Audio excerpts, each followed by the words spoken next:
The deep, dark depths of the imagination realm. I wish I had the imagination button. Sorry, I'm done. It's all good. Quick little heads up for players. This particular one shot does involve body horror. It involves potentially abuse, physical abuse, and it also touches on some psychological horrors. If at any point in time something is just not feeling right or you don't feel comfortable with something, shout out at me. I'll tone it down. Most of this, I'm just going. Yeah. Safe word? Do we get a safe word? Yeah. Whatever. Can it be avocado? Hell yeah, I like avocado. Okay, sorry. No, you're good. So let me know. I'll be going straight off of the one shot that I found. I skimmed through this. I didn't read it super in depth because my brain doesn't work that way. And some of the stuff is a little bit twisted. Some of it feels kind of mild to me, but I'm also big into horror films and the like. So, our particular adventure is going to start with the 6 characters having come together not too terribly long ago. Some of you meeting for the first time when you arrived at the docks to board the SS West Gambo. As you arrived, our player characters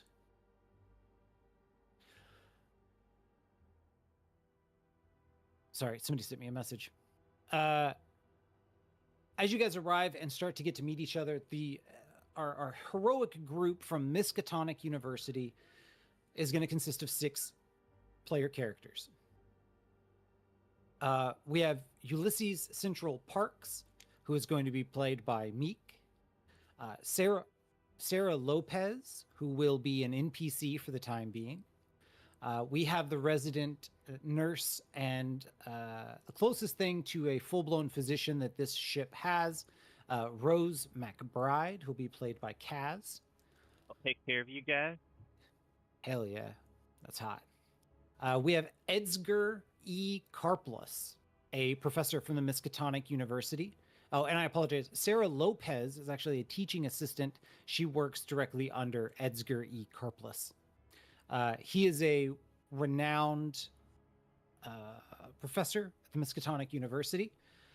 And then just recently, or I should say shortly after you guys arrive, one of the crewmen is assigned to your group, and that is Chief Petty Officer Bobby Corcoran. It takes you guys roughly a month and a half to sail to the destination.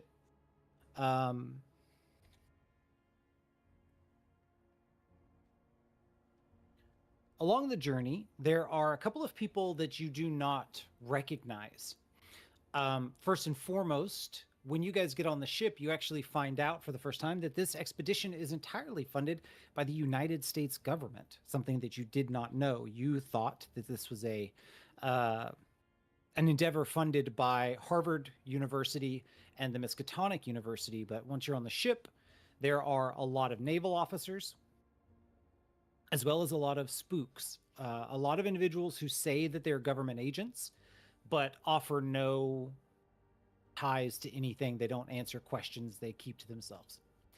Except one of these individuals, a man by the name of R. Thomas Watchesett.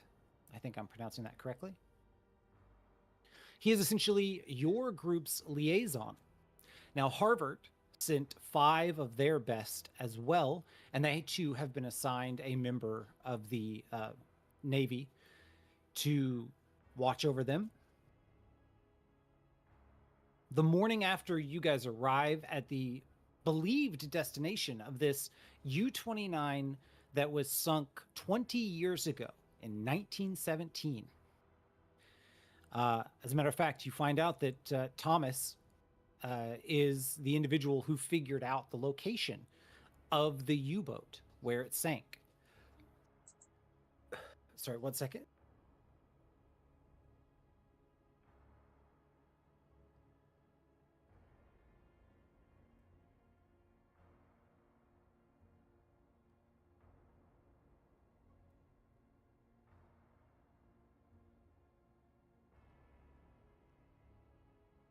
I think that Yeah, Go the ahead. children were trying to summon me from the depths. So the morning that you guys arrive, the boat is anchored. The bathyspheres, which have been brought along for this deep expedition into the ocean.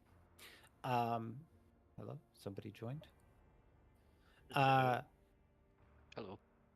Oh, hey, I wasn't sure if you were going to make it. While I continue telling the tale of what is going on, I will get you set up in the game. All right. I'll mute my mic. Everyone, this is Stan. He wasn't sure if he was going to be able to make it. He had originally said he wasn't going to make it, but he's here now, so I'll get him set up behind the bailed. scenes. That was safer because I was picking up my kid. It's all good.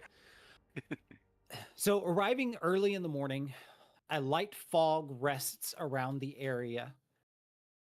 The boat is anchored. The ship is abuzz. As you guys come out onto the deck, you see on one side of the ship or the boat is the Harvard University team. They're all in a loose circle around two members that you know as government agents, but nothing else about them. They're discussing things with these with the Harvard team.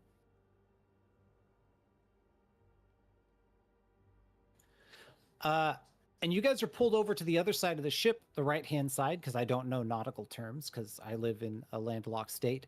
You guys are pulled to the right side of the ship, where Mr. Thomas actually pulls all of your attention.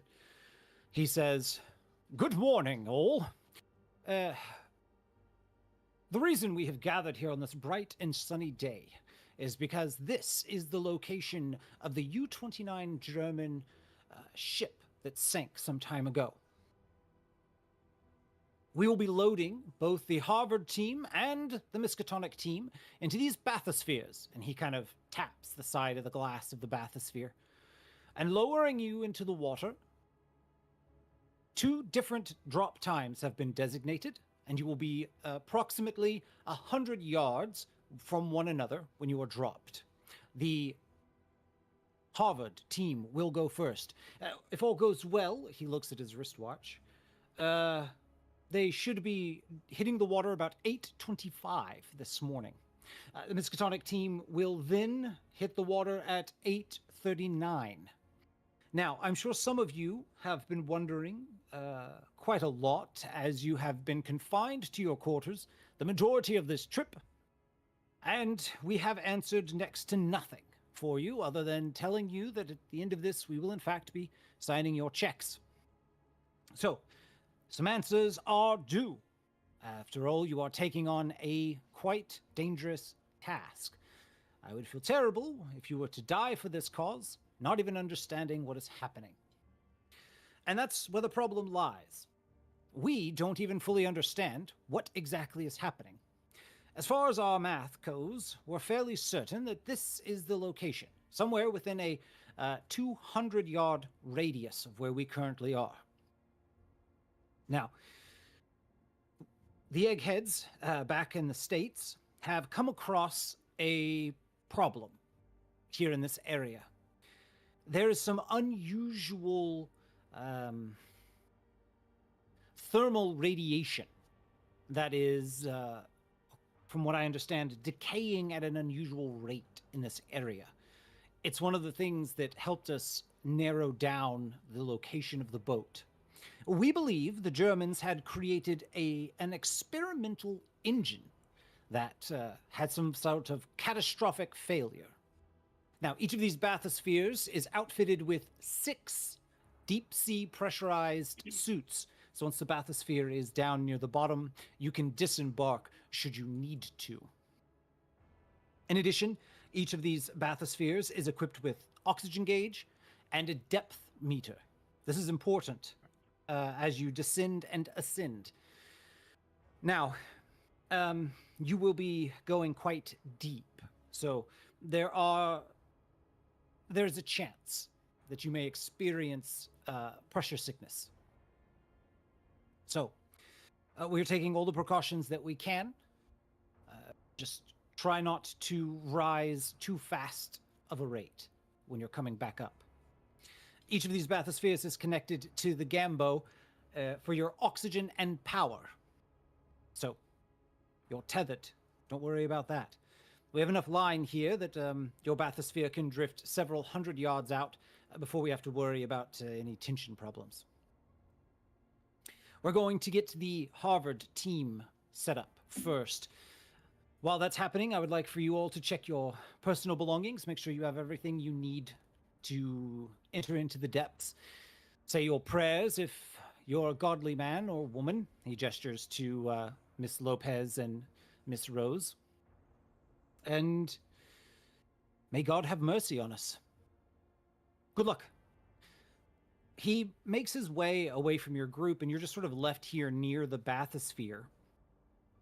Now, just real quick, Ulysses, you're the mechanic here on the Gambo. You have been for many years.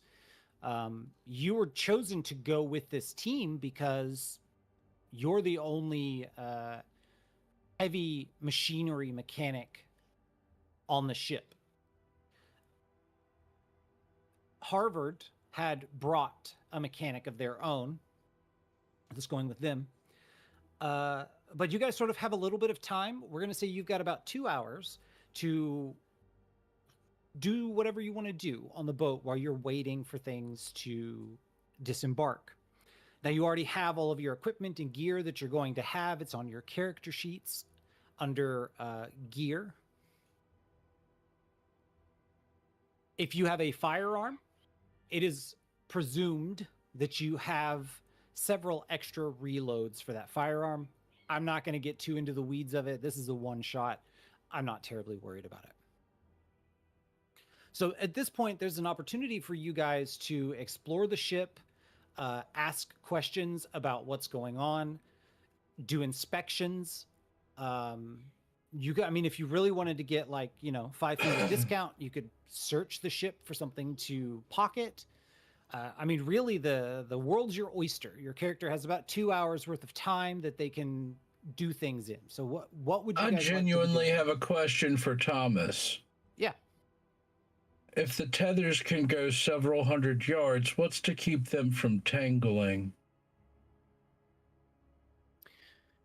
He nods and says, "That's a good question. Well, that's why we have 2 different drop points. So we're going to be dropping the Harvard team here, where we're anchored. But 1 minute after they breach the surface, we will pull anchor, and we will travel 100 yards due east of here, where we will drop the second bathysphere.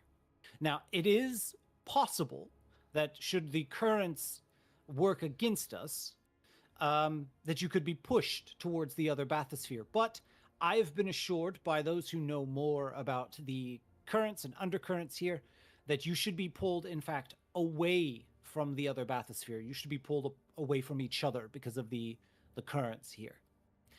Now, something for you guys all to note, and this is going to be our first roll of the session.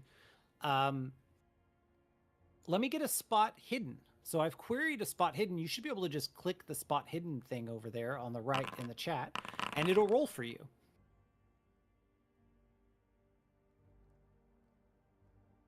I have one from like 18 minutes ago. Do you think you can clear that one? That's on number 3. Thank you. I actually do not have that skill available. Okay, so then you would just make it, and it has a baseline skill connected to it that it'll check against. And I think it's like 20 or something like that. Let me see.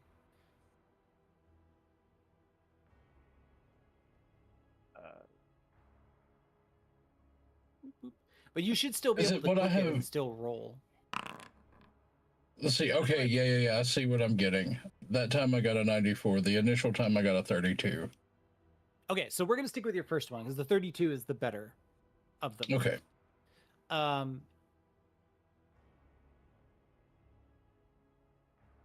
Okay.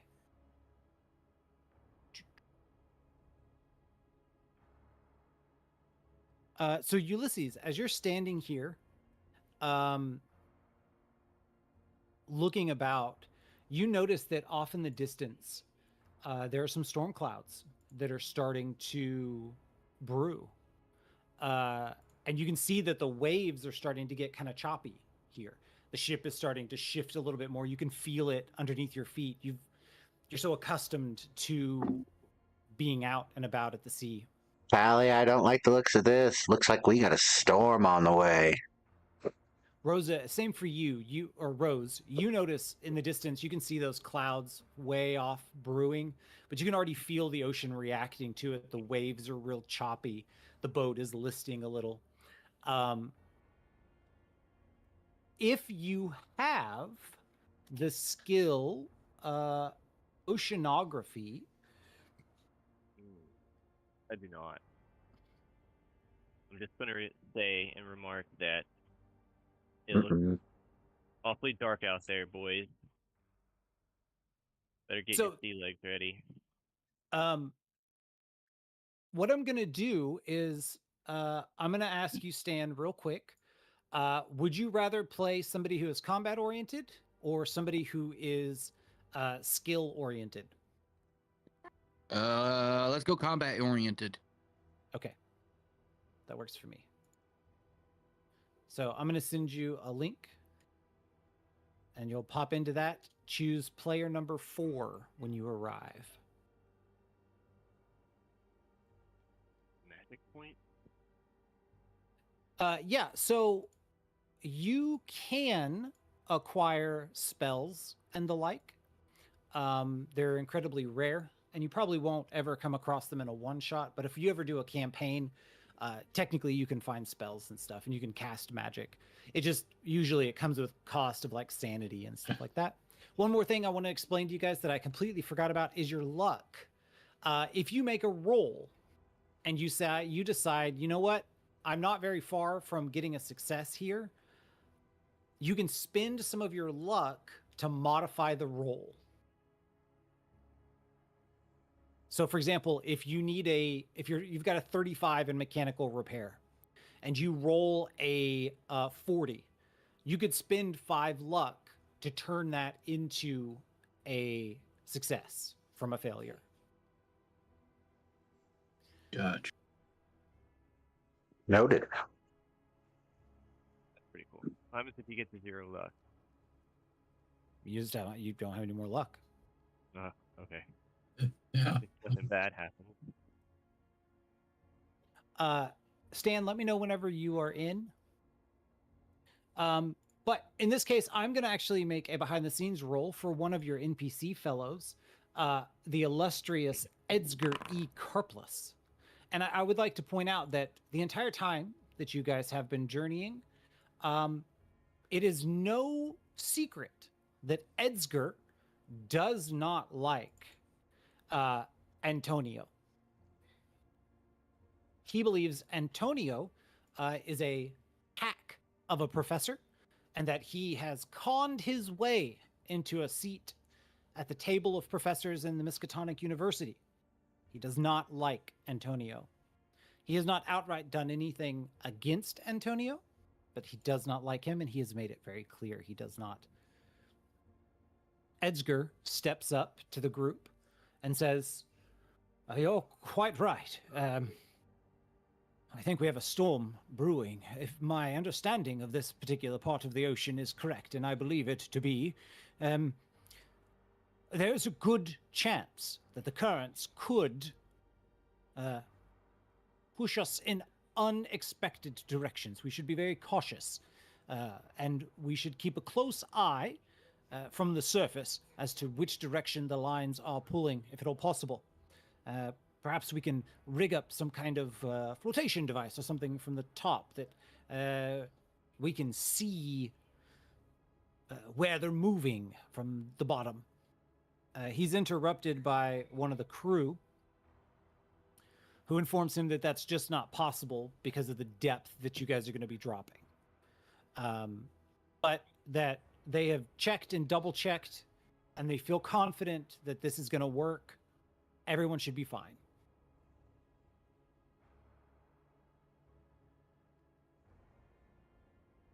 I had a similar feeling myself, and I heard the same loose-backed promises of safety, how difficult could it really be to simply tie a flag to the end of each line so we know where we're dangling from in the abyss?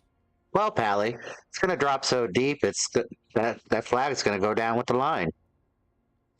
The entire line? Goes pretty deep. I thought we were tethered. The crewman, he seems kind of flustered, but he's like, all right. We'll rig something up, and what we'll do is once you guys signal that you're at depth, he's like, I will attach like something, a buoy or something, to the line so we can watch if it's going to start drifting. All right, is that everybody good with that? It's better than nothing. All right. Or work for me. It would make all feel better. So the Harvard team, you guys watch. Time rolls by. 8:25. They're loaded, or a little before 8:25. Loaded into the bathysphere. It's all sealed up. Hatches are done. They hit the water. As soon as you lose sight of them, the ship begins to move. You guys get approximately 100 yards east of them. The boat corrects itself to position the way that it wants. Anchor is dropped once more, and you guys are all brought up to the bathysphere to get loaded in. During our 2 hours, I would have done last-minute checks and maintenance on anything that would have need to be done for our bathysphere. Okay. I love that you specifically said that. So I would like you to give me a spot hidden check, and you're going to get a bonus dice on this. Okay. Is there a prompt for that, or do I need to? There should be. If you go click spot hidden, I don't see it. difficulty is regular. Oh, is it under skills? Can I do anything to assist that? Okay. Okay. What are you Okay. thinking? Well, I do have background in shipbuilding.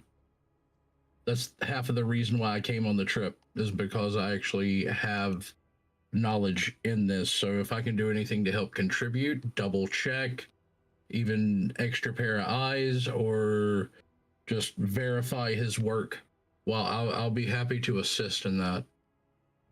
Okay. I worked on submarine yards as a teenager. Yeah, roll me a mechanical repair.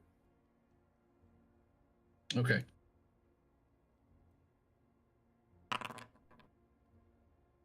Oh, damn, that's a hard success. Okay. Yeah, go ahead and take 2 bonus dice for your Okay. spot hidden. How do? So he'll select bonus die. Okay. And if I had to do anything else. Okay, so this is technically a failure. Ulysses got a 50. But before I describe anything about the failure, there's something called pushing. Now, you can push a roll to get a re-roll, right? But you have to describe what you're going to do that is different than what you were initially doing.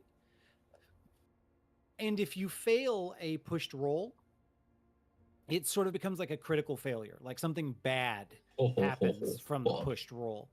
Alternatively, Ulysses could spend 13 luck and turn the failure into a success. So the question is do you want to spend luck, or do you want to try the push, or do you want to just accept the failure? I'll just spin the luck for right now. Ulysses is pretty calm and collected. I imagine the failure is probably from this professor chirping him in his ear while he's trying to work. Oh, buddy. Okay. And I made it easier for you and you still failed, but go off. I mean, you gotta roleplay it, right? all right, guys. Imagine you're on the line working on something and you got your supervisor behind you telling you what you're supposed to be doing. Yeah. So under your spot hidden, you'll just click the spend 13 luck. There's like a little, like if you expand it, there's an option there to spend the luck. Okay, and that'll turn it into a success. So as you're looking this over, you go over to a section of the door and you're checking the seals, and Antonio comes up and he's like, "Oh yeah, you gotta check this spot and you gotta do it like this." And he's like doing different things while you're trying to do the same thing, but he's like in the same space that you're in. And he's like doing this, and you kind of get annoyed. So you move over to a different spot and you're checking this and checking that. And then Antonio, you go over and you notice that one of the gauges is registering that you're at a depth greater than you currently are at. Or deeper than, like, it's registering that you're lower than you currently are. Yeah. And you call Ulysses over and you take a look at this, Ulysses, and sure enough, the gauge is broken. And so you're like, okay, you step over and you check the oxygen gauge. It's broken as well. It's registering that you have more oxygen than the tanks actually have in them. The reserve tanks, I should say. And it's showing that the pressure of oxygen coming in from the line connected to you is greater than what you're actually getting when you like physically measure the pressure. You would know that this isn't a terribly difficult fix, but it'll take you about 10 minutes. And you're going to need to go find the part to fix it. The ship should have the parts, but they're going to be down in the storage. It's going to take you about 10 minutes to get this done. 20 if you can't get them fixed simultaneously. So one person has to fetch parts, or we both need to go fetch parts, or one person works on it and the other one goes and fetch part.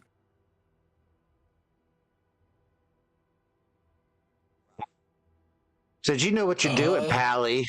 I'd suggest you go looking for the part. It's down here. I'll work on this. Fair enough. Send the guy who's unfamiliar with the ship to go find things on the ship. I'll go find your part. At least I know what I'm looking for. No need for you to get your pretty little hands dirty. This guy. So I guess I make my way down to the storeroom in search of the MacGuffin to repair the gauge. Okay. Or Sarah entirety Lopez, of it. Sarah Lopez offers to go with you. You know Sarah. Oh. She's a teaching assistant at the Miskatonic University. You don't know a lot about her except that she has never once accepted one of your advances. Unfortunate. She doesn't realize what she's missing out on. That's all. Italian man in his 40s. Her loss, clearly. So, for my 2 hours with Rose, I would like to try. I have a really good rank in psychology, so I would like to try to embolden our fellow crewmates during this time. Maybe it could help with like something that if they have like a flaw or something in their character, maybe it could help them with that or something. That's what I'm gonna go for.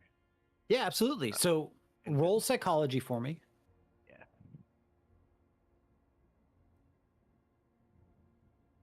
I don't know if I clicked the right one.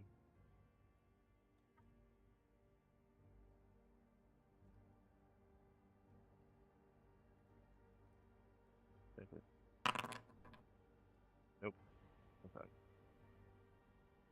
Oh no, I got it. Yeah, that's a success on a psychology check. So yeah, what I'm going to say is for the next 24 hours, each of your characters gets a bonus die to resist any negative traits that you might have.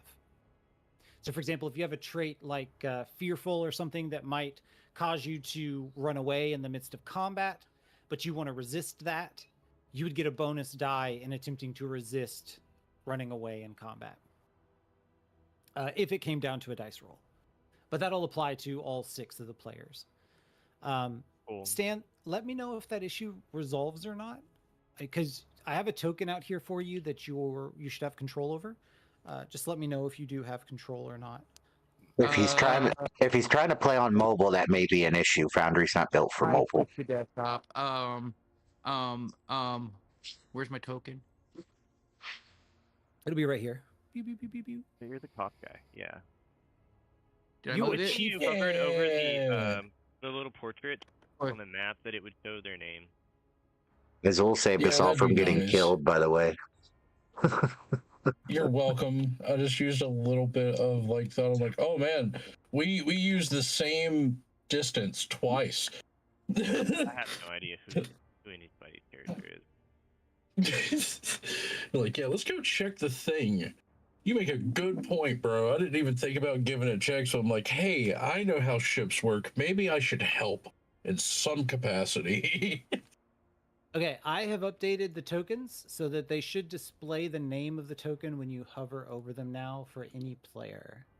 That is awesome. Yeah. Love that, dude. Cool. Because I'm like, it's this guy, and this guy, and this guy, and this guy. Yeah, so right now, Edsger and Sarah Lopez are the two NPCs. So for this portion, Antonio and Sarah, you run off to the cargo hold. You get down into the storage area. You pass a couple of the crewmen. All of them sort of gruff. Nobody really seems to care about helping you. These guys are hard at work, busy. They don't want to deal with stuff. Pissy about having to tie my buoy to the fucking rope. Yeah, Lord knows. Okay, sorry. No, yeah. I mean, it's very much that. Like, you know, you're like, hey, where's the storage? And they're like, it's over that way. And they just sort of point off in a direction on the ship. And you're like, oh, cool, thanks. Ulysses would have given them directions to the storage. He wouldn't have just sent them off. He would have been like, it's down on this floor, take this left or right. That like, makes it easier. You get to storage. Sweet. Yeah. And it's a mess. Are you done playing? No. I'm not done playing. I know. The hell? Just but get started. The storage room is a mess. As you you enter into this room, and you don't know how anybody can function in this space. Typically how it is. They tend to have more stronger flavors. It's a little claustrophobic. Very much so, and cluttered to no end. It is metal grated shelf lined with things that are strapped down. There's actually a lot of stuff here that's not strapped down at all. It's just sort of loosely sliding across the floor in the storage room. Any of that could potentially loosely slide into my pockets. Could I do like a quick check of maybe other potential things that would be useful to go with us in the bathysphere for emergency repairs or even loose medical supplies? I happen to have grippy fingers, and maybe we can convince the doll to look the other way in the interest of our collective safety. I do like that. Roll me an appraise check. Thank you. 81. I can put my soda on it.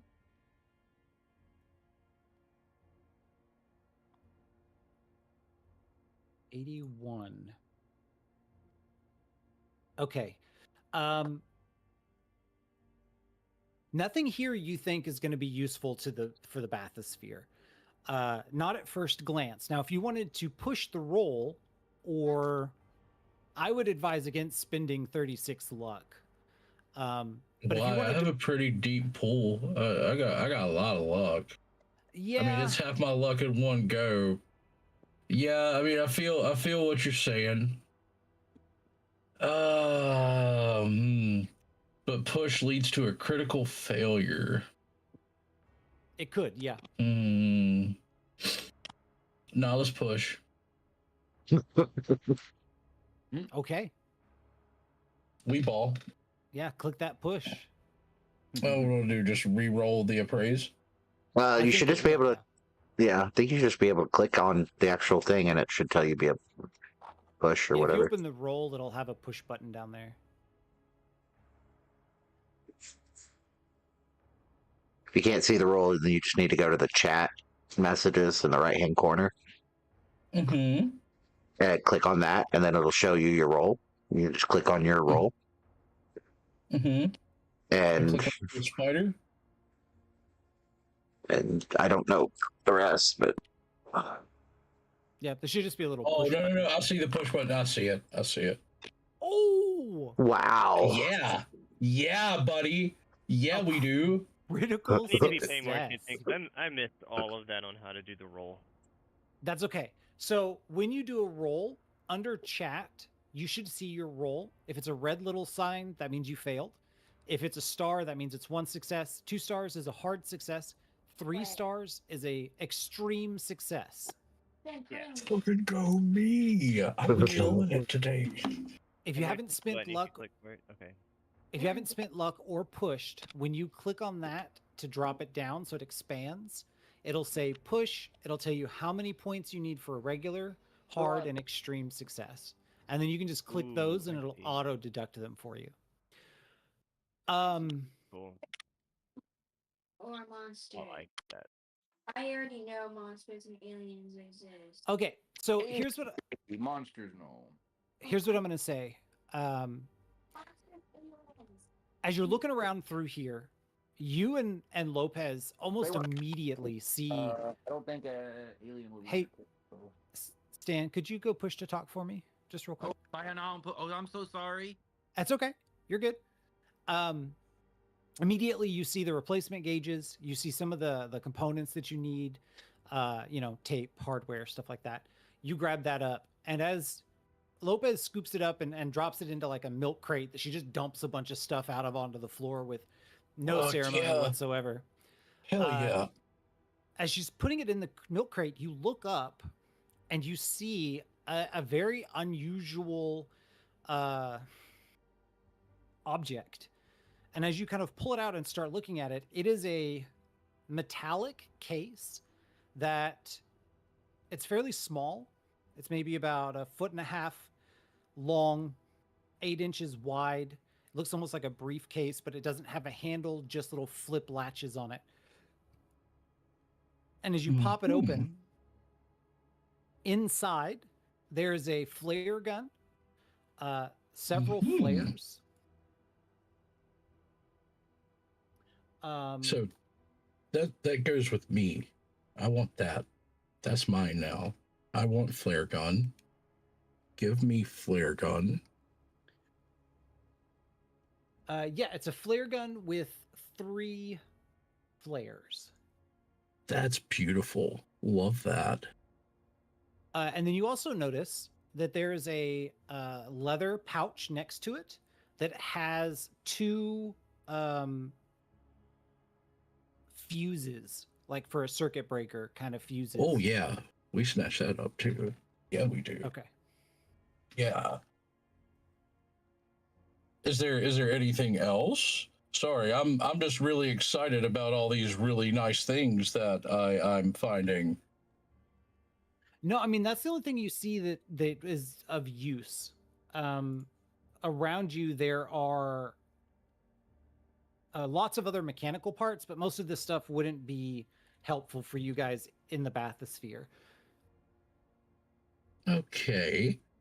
Is there anything that would be useful in, say, is there like a crowbar? Are there any other like tools that would be useful for prying, hammering, things of that nature? Maybe a piece of spare pipe? Well, you would know that you would have seen Ulysses has a tool bag. Yeah, I mean, that doesn't mean that I don't like stealing. True that. Yeah. So I would say you could either try to swipe something from somebody, or you could try to convince one of these guys to give you like one of their tools. Okay. We may hold off on that for now. We are making out like bandits as is. Maybe I don't need to push quite so much more luck. So now that me and Miss Lopez have effectively gathered things, I suppose we make our way back towards the bathysphere. hopefully without any incident, I do offer to carry the crate for Miss Lopez as she is a female and doesn't need to be doing heavy labor. She kind of gives you an amused chuckle, but declines, stating that she's fine. She's got it. Okay, well, fine. Maybe next Ulysses, time, doll. As you're looking this thing over, something feels off. It is entirely possible that on the journey here, there were some choppy waves. You guys went through a small storm at one point. It is possible the bathysphere maybe got knocked around or came loose and this was damaged. But it also, like, you just have this gut feeling like this was intentional. Some fella's been fiddling around with this shit. And about that time when you start to kind of look at this, you take a step back and you're like, man, if I was betting, I would feel comfortable betting somebody messed with this bathysphere. Lopez and Antonio return with the parts. Now, to get this done in time for you guys to make launch, both of these need to be repaired at the same time. You will be making a mechanical repair roll. So, two of you guys will decide which two will make the mechanical repair roll. Ulysses feels like a pretty solid choice. But I will let you know that Edsger is not going to be offering to help. Sarah has a 35 in her mechanical repair. And I will let you know that Chief Bobby Corcoran, also known as Stan, has a 50 in their mechanical repair.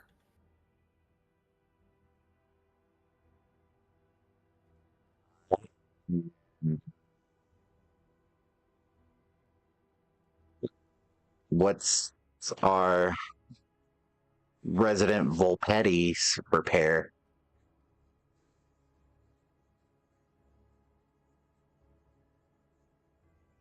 Volpetti? Yeah, Antonio Volpetti, Azul's character. What's his repair? 35, but I don't. Do I get anything for it being ship related? I guess not, because it's just a mechanical check. Yeah, it's also, you do have some experience with ships and things, but you don't have a lot of experience with the bathyspheres. I guess I'd call the other guy over and tell him he looks like he knows what he's doing on a ship, and tell him to follow my instructions. Ooh, I don't know if I would do that. He's military, and you're not military, and he's military. I wouldn't do that. Okay. I know. I ain't gonna say anything about it right now, but all right, so you guys can click that mechanical repair button in chat, and should query the roll for you. I would also double check my bathysphere book to make sure that I'm doing everything right while I was waiting for them. Oh, hell yeah. Then give yourself a bonus die. Nice. Oh, you. Oh, I see. I see you. Yeah, you watch as Ulysses kneels down, reaches into his waterproof little bag that he's got, pulls out an instruction manual for the bathysphere, flips over, and he's got like sticky notes, like tabbed there, so he can just flip right to the section that he needs. He like thumbs through it for a brief second, closes it, puts it away, and gets back to work. So Stan, if you'll just click mechanical repair in chat. If you cannot do that at the moment, let me know and I can click it for you.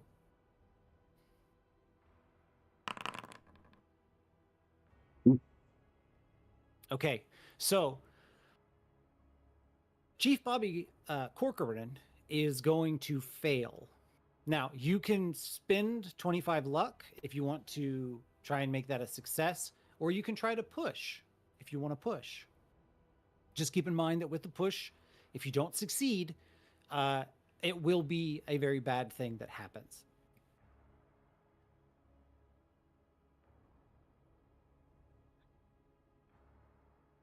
How much luck do I have? I think you have 50 luck. So it'll take half your luck to succeed.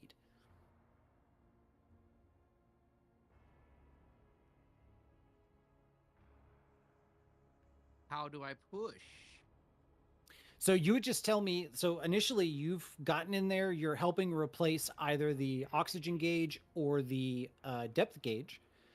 And you tell me what's different from just stepping in there, and you get in, you start working on it, but it's just not going right. Maybe you've got the fitting in wrong. Something isn't, it's not as smooth as it should be. So what do you think that you would do in this moment to try and get it to work that maybe is a little risky?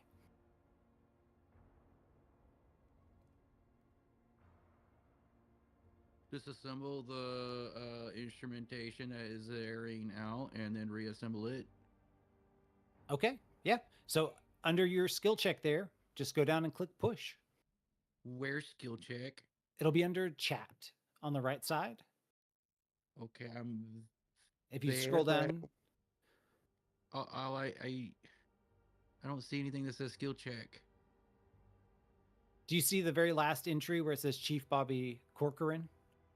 Click where the spider is and it'll open a sub menu. Yeah.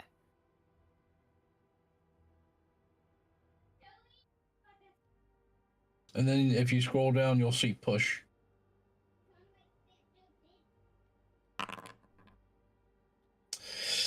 Oh no. Oh.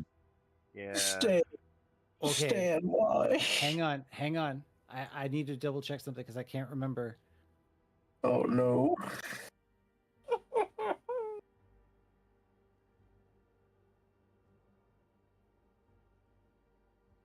Oh no. Okay. Things were going so good, Stan.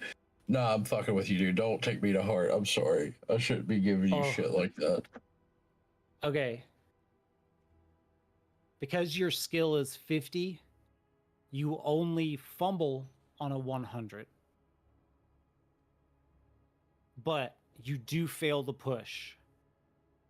So, Chief Petty Officer stands up, dusts his hands off, having reassembled the oxygen gauge Oh no. to a sufficient level. At least as far as Chief Petty Officer is concerned. Nobody could have done it better. After this, you guys load up into the bathysphere. You're a little bit behind, taking the 10 minutes to fix the gauges, but now that they're fixed, shouldn't be any problems. The bathysphere is sealed, drug out over the water, and dropped. You descend. You're watching the depth gauge as you go further. Can we see out of the bathysphere? You can. It's completely glass, 360 degrees, except the metallic frame that holds it all together. As a matter of fact, there are massive floodlights across the top of the bathysphere that shoot out in 360 degrees. And you can see far off into the distance what you think is the floodlights of the other bathysphere. But without actually making a check, you can't tell if that's what you're seeing or not. But you're descending faster. I want to check. Faster. I want to check those lights. I want to check those my lights. character would be glued to the glass. He is a very, very curious in nature. I am still constantly checking gauges and making sure everything is mechanically running correctly. My eyes keep going to the oxygen gauge repaired by the serviceman. So you're watching the gauges. You're observing outside of the ship. And I'm actually going to query a hard spot hidden check. Oh, I don't know. You Oh, just have because to I had. that's Sorry, hang on. I had him. I had him selected. Okay, there we go. So this is a hard spot hidden check. Now, real quick before people start clicking it, if you're not watching out of the bathysphere, you will not make a spot hidden check. So I know Rose is looking out. Sarah is also looking out, so I'm going to roll for Sarah. Okay.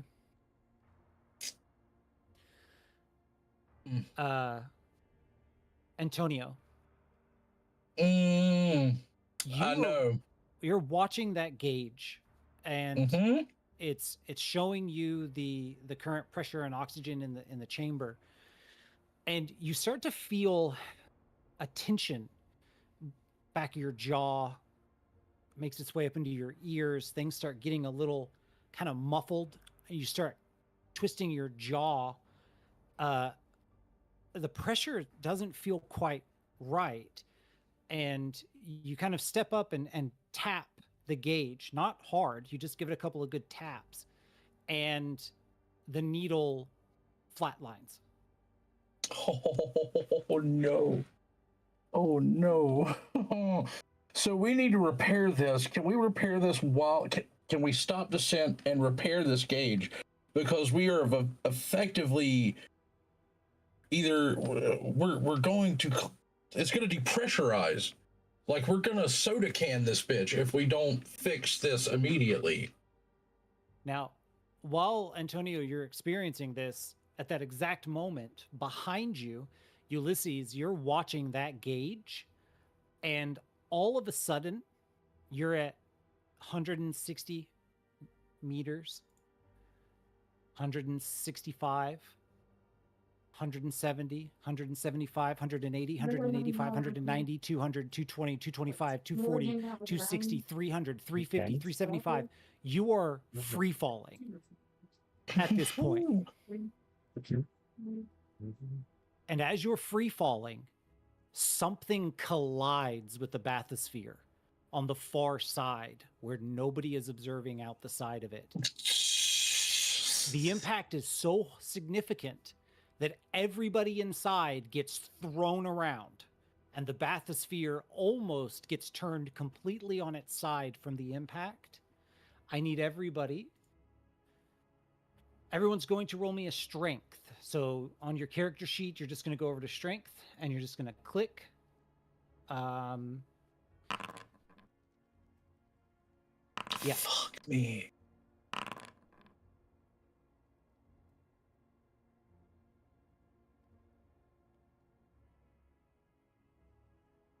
Yeah, failed. If you don't have your character sheet, go to the actors tab, the little person icon on the right hand side over here, and open the PC folder and you'll see your character. If you click that, you can also hit the summarize button to get a smaller version of it. You can also double click your token to open up your character sheet. Okay, cool. I didn't know that. I took the long way around. I like both.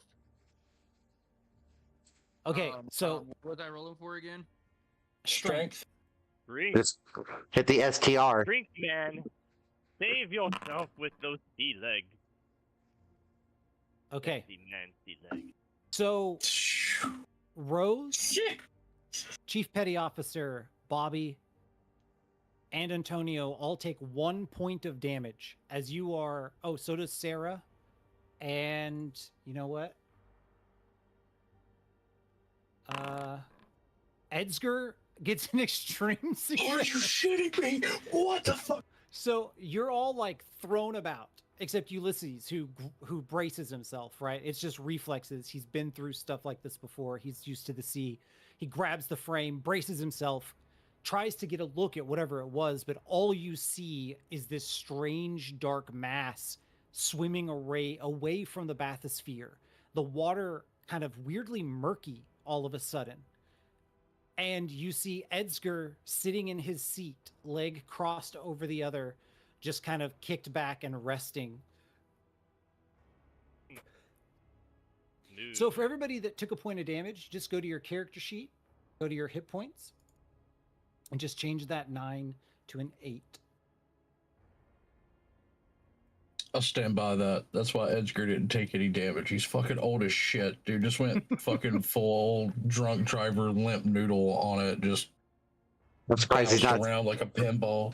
I'm surprised he's not sipping tea while he's just in the chair. Yeah, no shit. He's gonna come out like Julian holding a drink on the other fucking side. It's ridiculous. Now, in this moment, the bathysphere is hit. Y'all are thrown around. I'm sorry, 1 second. Woo wee, Pally. Anybody get an eye full of what hit us? All I got was an eyeful of that malfunctioning gauge. Oh shit, that's what he's gonna run over and try to take a look at it. Yeah. As Antonio says that, his sentence is droned out halfway through by this sound as the bathysphere seems to shift slightly. Ulysses, you immediately, and even Antonio, both of you immediately recognize this as overpressurization. You glance over your shoulder. You're approaching 1,000 meters at this point. So any way we can do a temporary fix or some type of fix? Yes, actually, I'm going to jump to that real quick, but I just wanted to remind you that at this point in time in history, the furthest depth achieved by a bathysphere was between 1,300 and 1,400 feet. Oh no. Now, there are rumors that recently, like in the last year, another team with a new type of bathysphere made it as far as 3,000 feet, roughly 900 meters. Your bathysphere, you know, is rated for between 25 and 2,800 meters, if the specs are correct. But this bathysphere's maiden voyage, but only Ulysses knows that. So you're coming up on 1,000 meters at the moment. Oh, I'm sorry, not 1,000 meters, 1,000 feet. I apologize. Coming up on 1,000 feet, and the power goes out. Floodlights drop. And you can just barely see in the distance the lights of the other bathysphere. I'm going to change our music here real quick.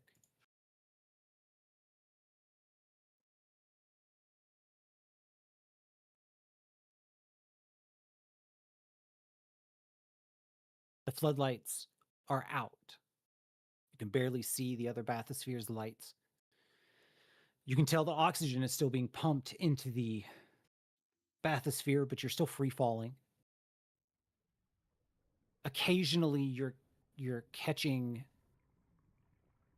Oh,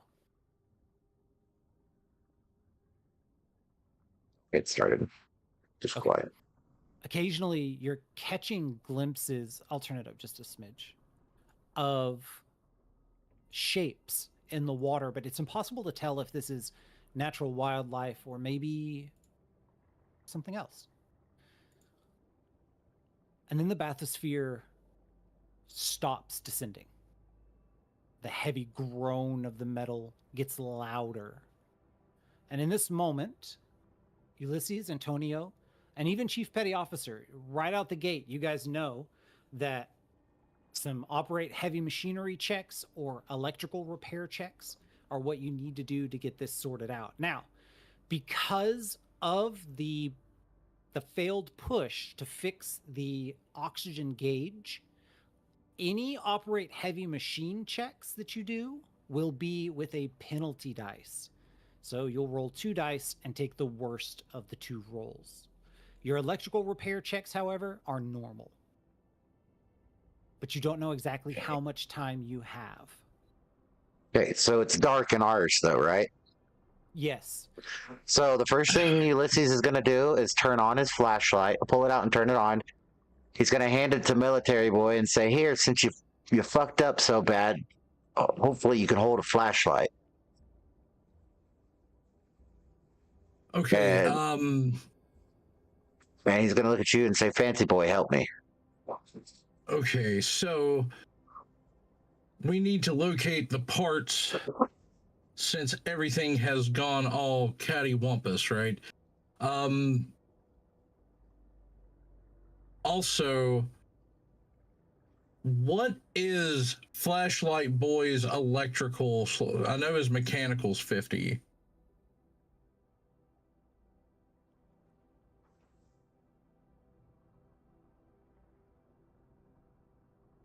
Stan. Oh, is that me? Sorry. Yeah, yeah. That's okay. While they're trying to fix that, I'm gonna be looking out the window. Can I see maybe anything of what hit us? Yes. And keep like my eyes peeled.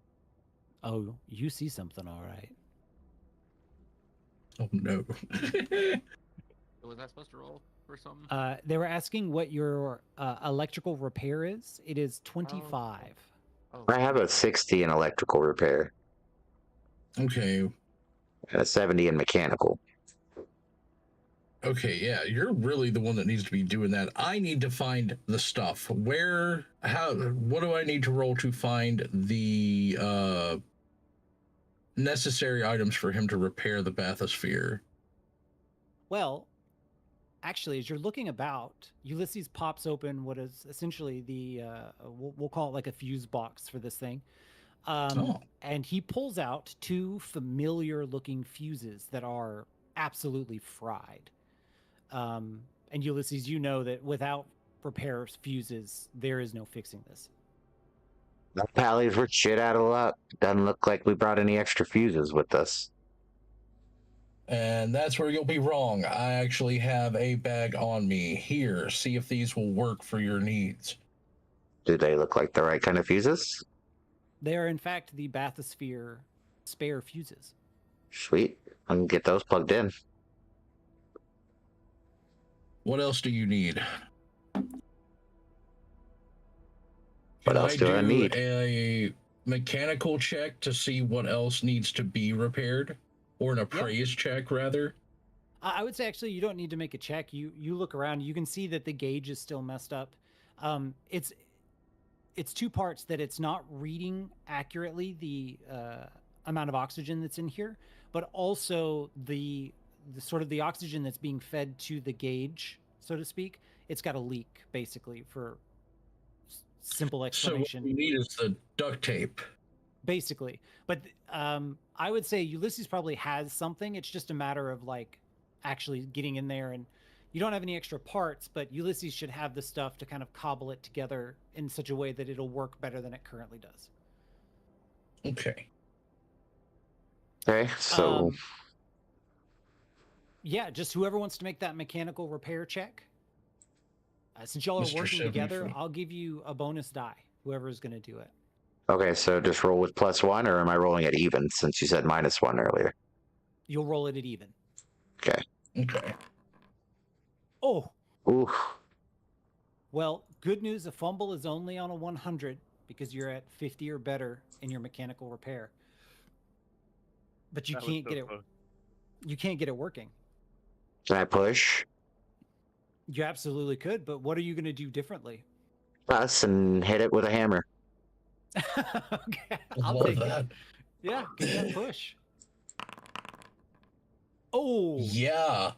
yeah. I mean, there's Typical this- mechanic shit. Let's go. it's getting hot in the bathysphere. You guys are real close proximity to each other. It's very unnerving. Like, it's inky black all around you. There are sounds happening. You can't tell if it's the pressure on the bathysphere or if there's something outside. As a matter of fact, Rose is like glued to the glass on one side. I look over where Rose is looking. I'll throw my eyes into the abyss. Because Rose went silent. We don't know what Rose seen. Unless somebody else wants to.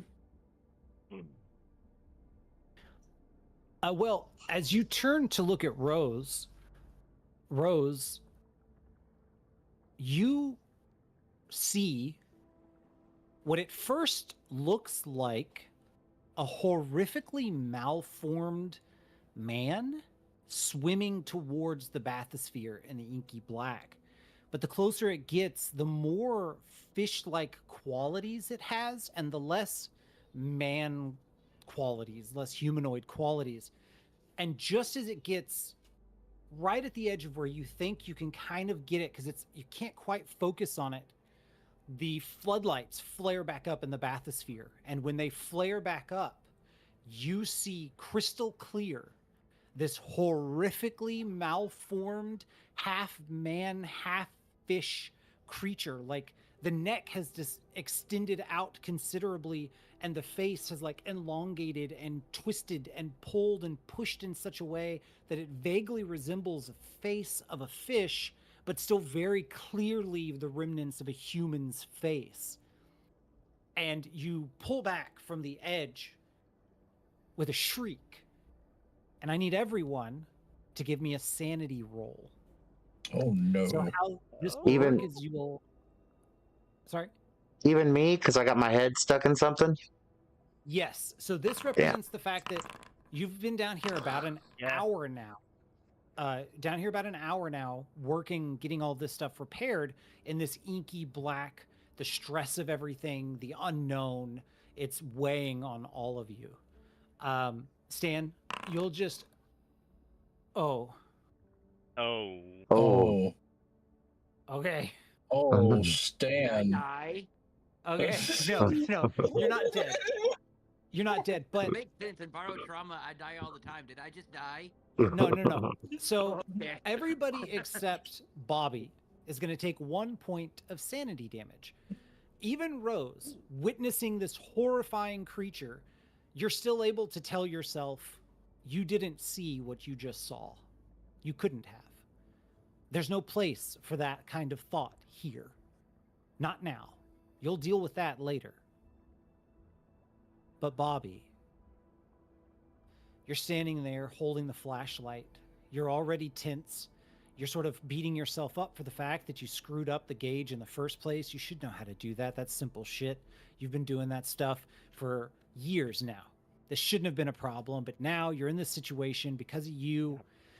You're kind of stressing, you're kind of beating yourself up a little bit, and then Rose shrieks, and it sets something off in you. And while it's maybe not immediately apparent to everyone around, Bobby is suffering a little more than the rest of you. Bobby is going to lose 2 points of sanity, taking him to 48. So is there like... Okay, so we just minus the amount that we have, right? Yes. Okay. Now, as your sanity decreases, you will start suffering from things. For example, Bobby is now suffering from an underlying insanity. We'll get more into that in just a little bit. But for now, the power's back on. The bathysphere is moving again. Is the gauge Edgar, working correctly? No, but it's not leaking. So it's not telling you where things are, but you also know that the leak has been fixed. It's just not 100% accurate. You would know that there's like 5 or 10% variable there that wouldn't normally be there.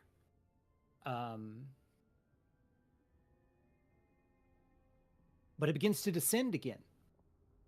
And just before the lights came on, I'm going to say, because most of you were pretty focused, as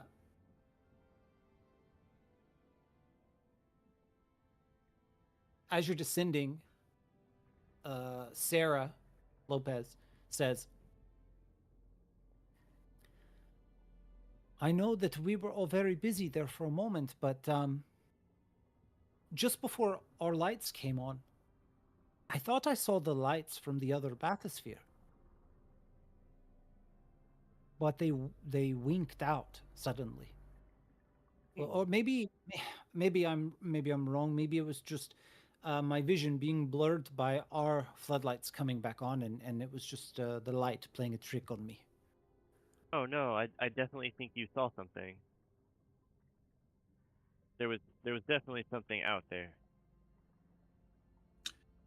Or the same shoddy craftsmanship that we're writing in here was used on the other bathysphere, and they weren't so lucky. Who knows? Maybe that's what hit us.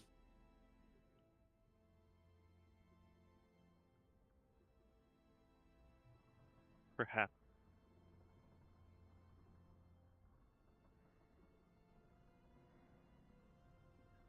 So what I will say is that, Bobby, you're starting to feel very claustrophobic. But the bathysphere descends. It descends and descends and descends until you guys are at the 2,500 mark. 2,500 feet down. And the bathysphere comes to rest on the ocean floor. You all gather to the front of the bathysphere to look in the direction that you should be looking if their calculations of where the U-boat should be. And the water is a bit murky, but slowly it begins to clear. And you see something, maybe 60, 70 feet out from the bathysphere. But it's not a U-boat. It looks like a structure, a man-made structure of significant size looms before you in the darkness. So much so that it extends beyond the edge of your ambient light from your floodlights. And you can just make out what seems to be a 40-foot or maybe 60-foot tall doorway. It's hard to tell from this distance how tall it is exactly. But you could swear that there's a man standing in front of the door.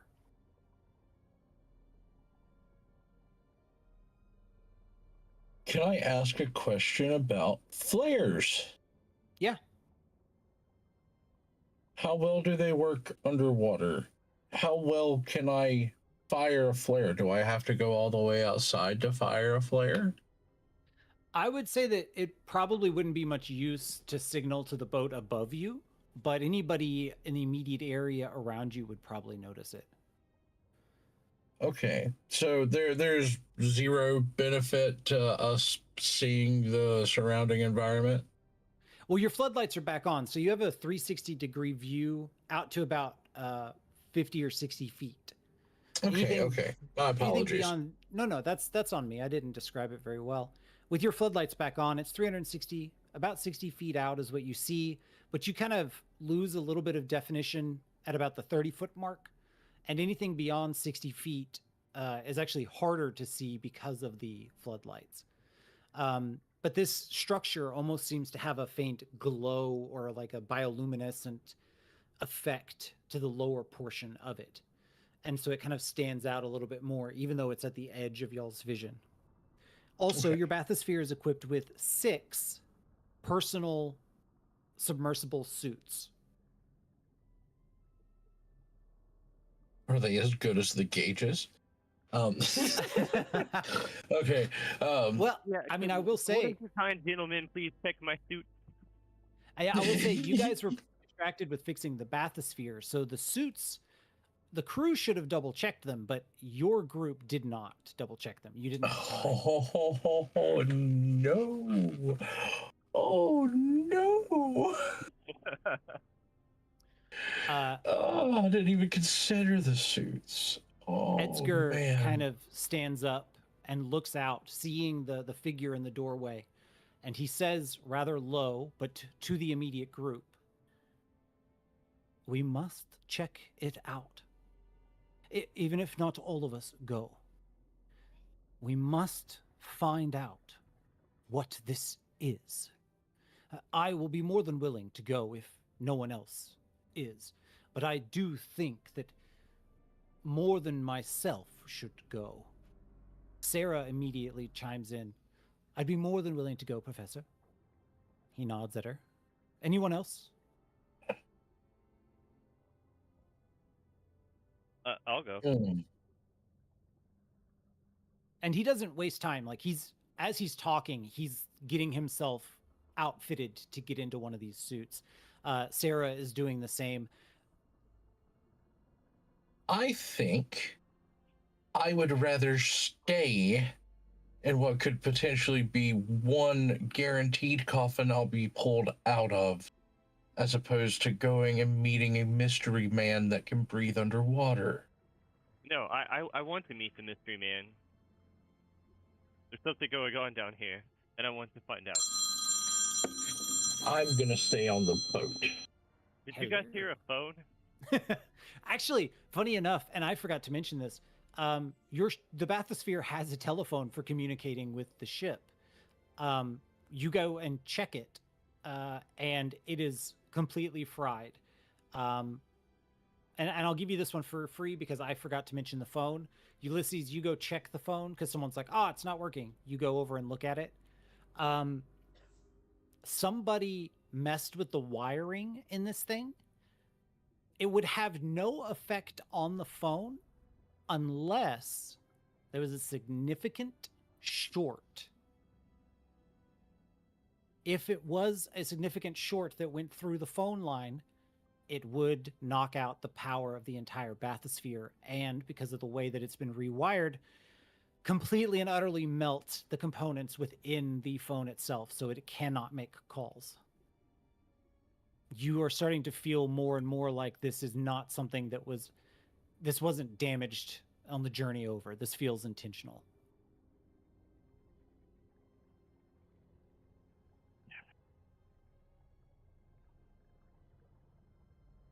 Dun, dun.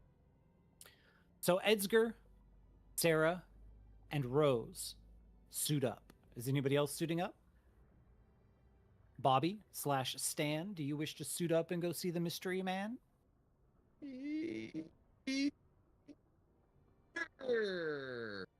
All right, Bobby's crazy idea. Bobby's going. Oh, I'm sorry. I have a handout for you guys. I even went through all the trouble of converting all of these things into the thingy. Hang on, give me a second. I in fact know how to DMD.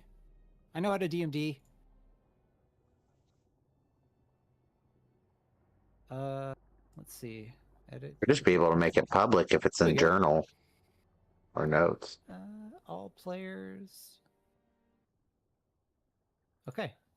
So I just shared an image with you. That is what you see at the edge of the light from your bathysphere. And if you need, I can throw it into Discord if that's easier for you. You guys think that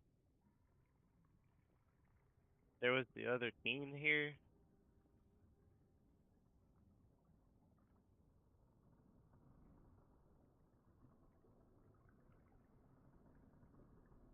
So we don't see the other bathysphere, right? No, it was 100 yards west of where you currently are.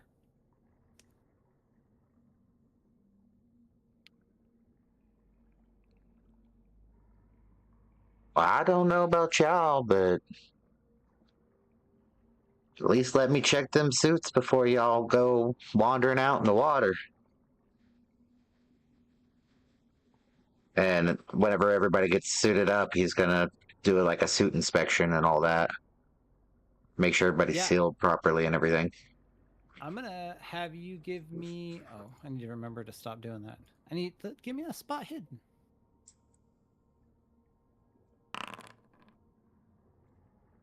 Oof.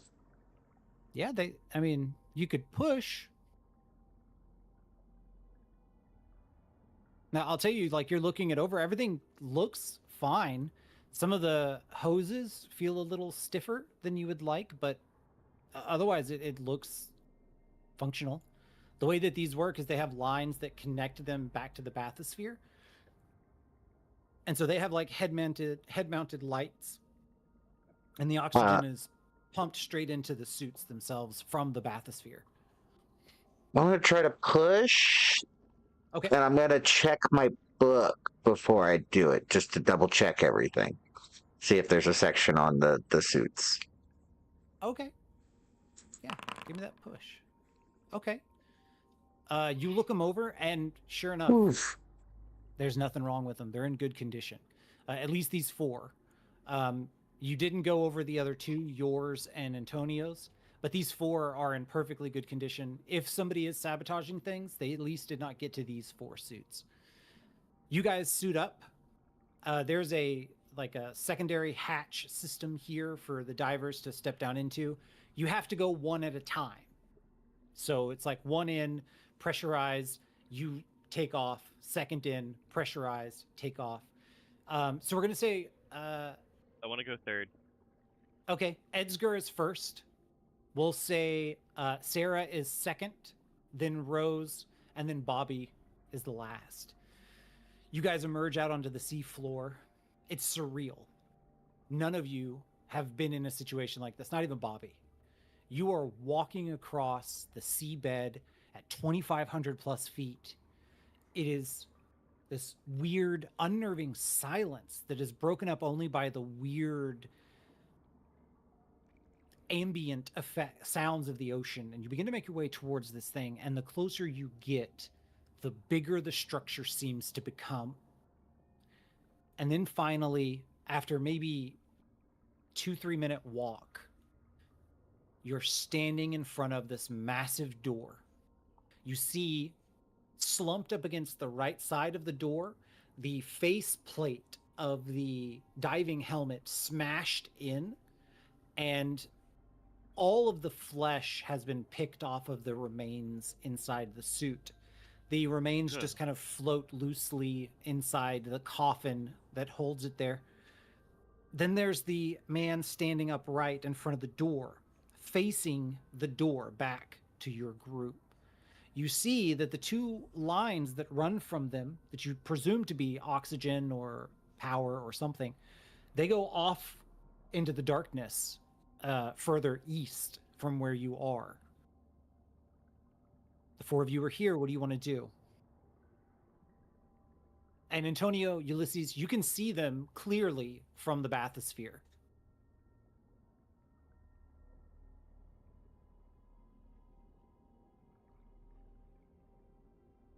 Oh, what do you reckon I see?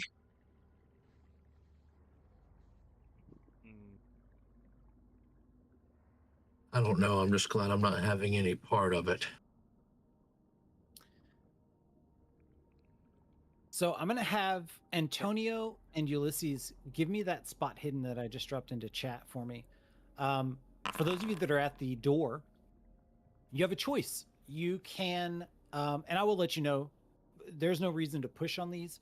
There's no major negative to failing. There is no critical fail effect. So unless you just really want to push, a failure is not a bad thing in this situation.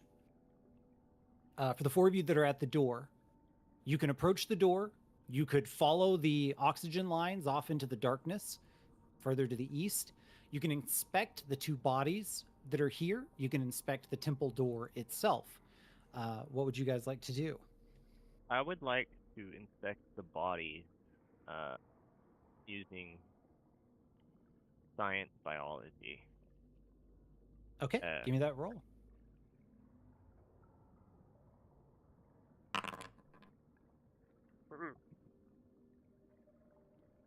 Never mind. I guess I didn't see anything. They just look like they've been eaten. Yep. They look like they were tasted to something. So you move up, and immediately you notice that once you start moving closer, the ground becomes solid beneath your feet.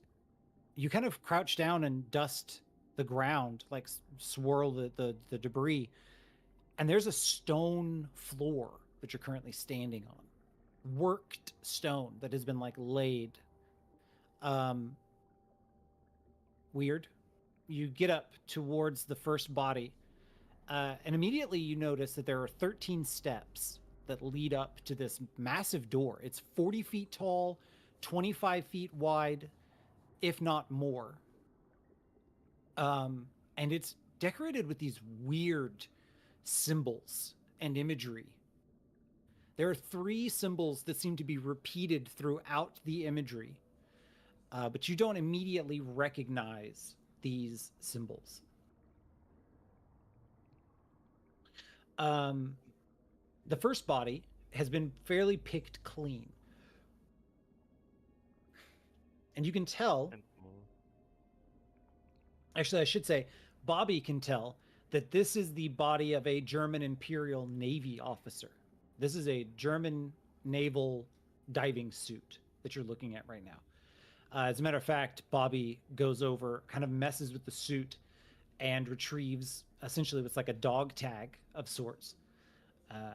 And on the dog tag, Sarah translates the German text and says, this was Lieutenant Klenz.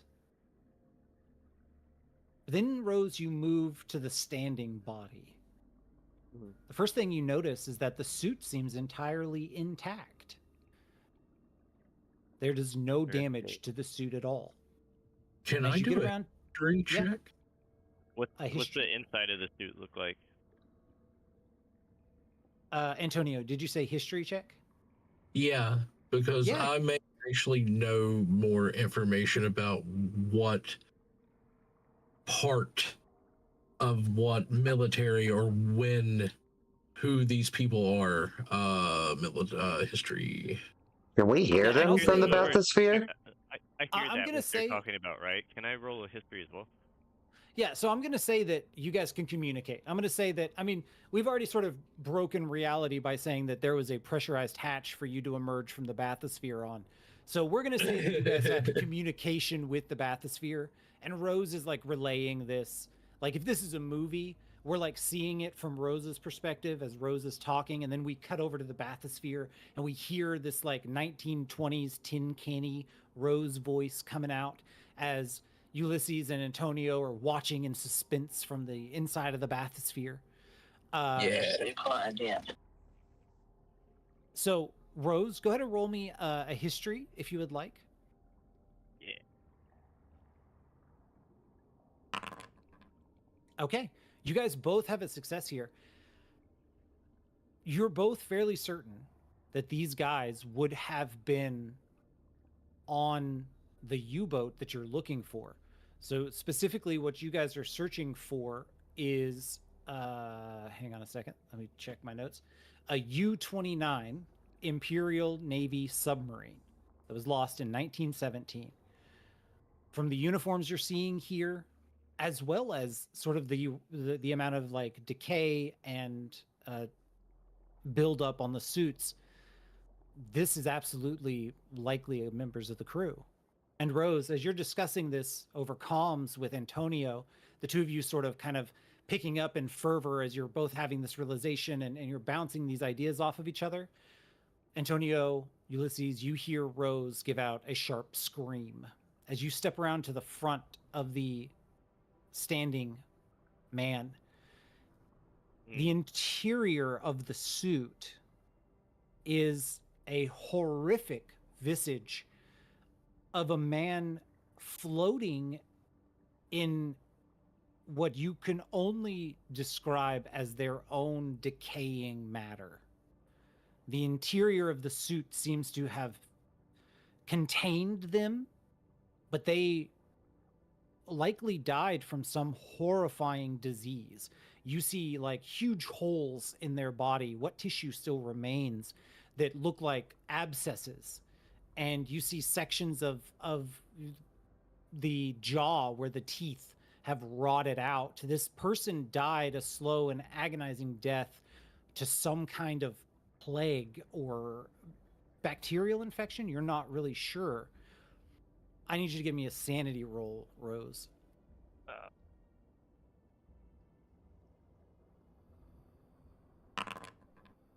Okay, you're going to suffer 1 point of sanity loss. Can I do an occult check? Never mind. Yeah, I may as well. Yeah, I may as well. Since I'm looking at the archway. And say like, Oh my god, The it what check? stupefied him. It stupefied him. No, the poor dude. How much luck would I need to make that a success? 15. I'll pay it. Okay.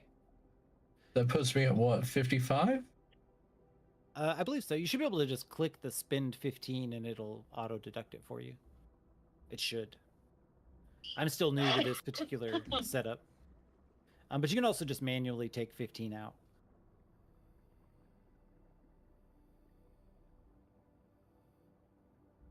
So what I'm going to say is that you do recognize these occult symbols, but as you begin to recognize them, you're like, they're describing what they're seeing on this door, and you're like listening to them. You've like pulled out a notepad and a paper, and you're kind of roughly sketching so that you can get a better visual of what it is that they are verbally explaining to you. And as you finish the last of these 3 symbols that continue to be repeated, something, a whisper in the back of your mind. Gloon. Gloon. As ridiculous as the word sounds, it sends a shiver through you. You begin a cold sweat, and suddenly you feel like you're being watched. And then it dawns on you. This is a seal. And as you start to call out to the others, telling them to pull back, get away from the door, I need Bobby, Rose, Edsger, and Sarah to give me power rolls. So on your character sheet, it'll just be POW, P-O-W.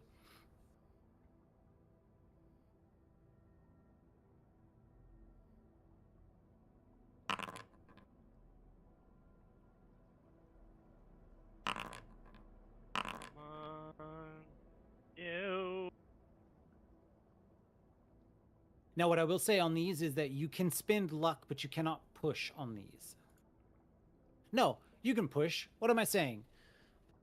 If you want to push, push. Who am I to get in your way? But I will say, well, those of you who have rolled are deciding, Bobby, Rose, if you want to push or if you want to spend luck. Ulysses, Antonio, you watch from the bathysphere as all 4 of them turn in perfect unison to face towards the door. And then all 4 of them step up 1 step at a time. Well, 3 of them, until all 4 of them are standing atop the 13th step, facing the door, all of them looking up, standing motionless, and not verbally responding to any of your calls. Now, Sarah is going to spend 10 luck to pass. I'm gonna spend luck too. So is Edsger. Edsger is going to also spend luck. Bobby, would you roll a power roll for me? It'll be on your main character sheet under I was gonna size. ask if I needed to do. Thank you. Yes, yes. Okay, so you can spend 3 luck to succeed, or you can push. You have 50 luck currently. Spinning 3 luck. Okay, I'll do that for you. 'Cause So all of you luck is succeed. incredibly dangerous. As you're all standing there staring at this door, the symbols come alive. They start shifting and twisting and spiraling, and slowly they begin to create this like vortex of sigils and symbols and iconography, imagery shifting and dancing. And in this moment, you watch as a massive slug-like fleshy being bursts forth from the sea floor, springs up out of the ocean, and in an instant distorts, twists, and mutates all life on the planet. The 4 of you are aware that should it come to pass, all life is lost. There will be no one safe. Everyone will turn. Everyone will be twisted. Everyone will become one of the things that you only have heard about in nightmares. It is a shock that ripples through all of you. You stagger back. I'm going to say between the four of you, Rose and Sarah both throw up in their suit. Ooh. Because you just watched like this slug-like creature horrifically mutate every living thing on the planet, but you watched it in slow motion as it went from one creature to the next, hundreds of years passing in seconds before you as you watched the end of the world. When you guys come back to, you can hear Ulysses and Antonio calling out to you guys, because Ulysses and Antonio, they have been standing there for a solid 5 minutes, unmoving and unresponsive. And 2 minutes ago, you got the early warning sign of ascension. Your lifeline, your tether, tugged twice, meaning that you've got about 10 minutes before they're going to start hauling it back up again. Y'all don't get back here. We're about to go up. Can't be held responsible for what happens. Boat's leaving.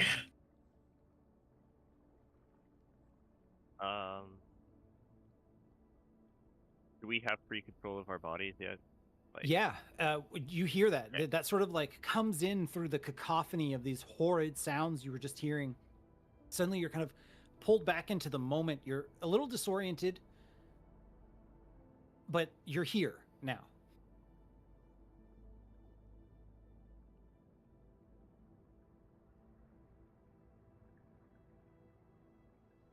I don't think anyone truly understands. Might want to get on the boat. I'm sorry. Does the door still look the same? No.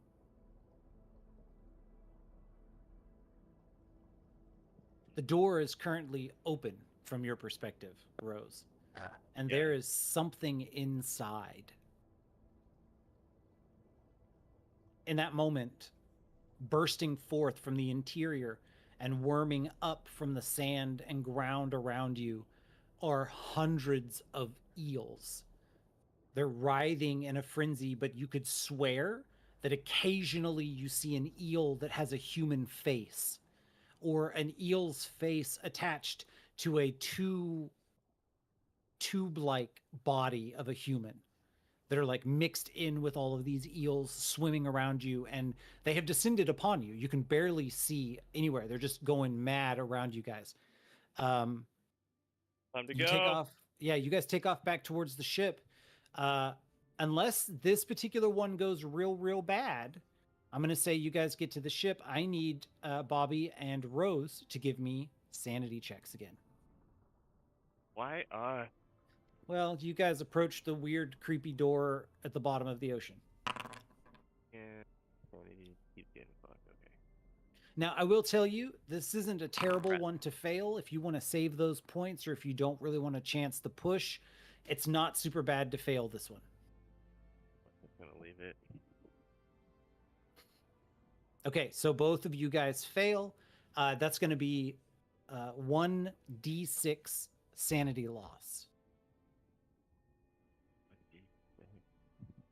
That is going to be 4 sanity loss for both Bobby and Rose, as you are seeing these horrid things happening all around you, and the panic is setting in.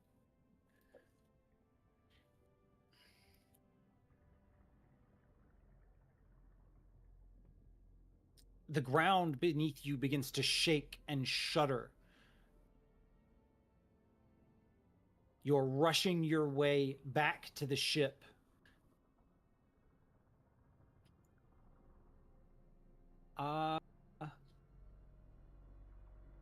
You guys get back to the bathysphere. You got Antonio, Ulysses, you managed to pull them in. Again, you guys got to go in one by one. So when you guys get back, Edsger is going to say for Rose to go first. Does Bobby object Do I object to what? to having Rose go into the bathysphere first? Nope, I do not object. Okay, Rose goes in. So now I need Bobby to give me a POW roll, please. Power roll? Yes.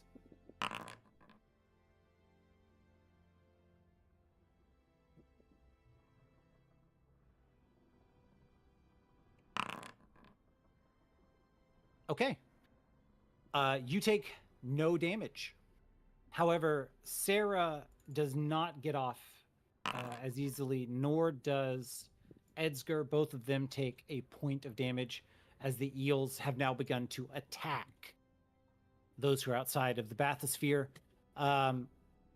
Edsger is going to push for Sarah to go up next. Does Bobby disagree? Do I disagree that Sarah goes up next? Yeah, he's basically sending the women in first.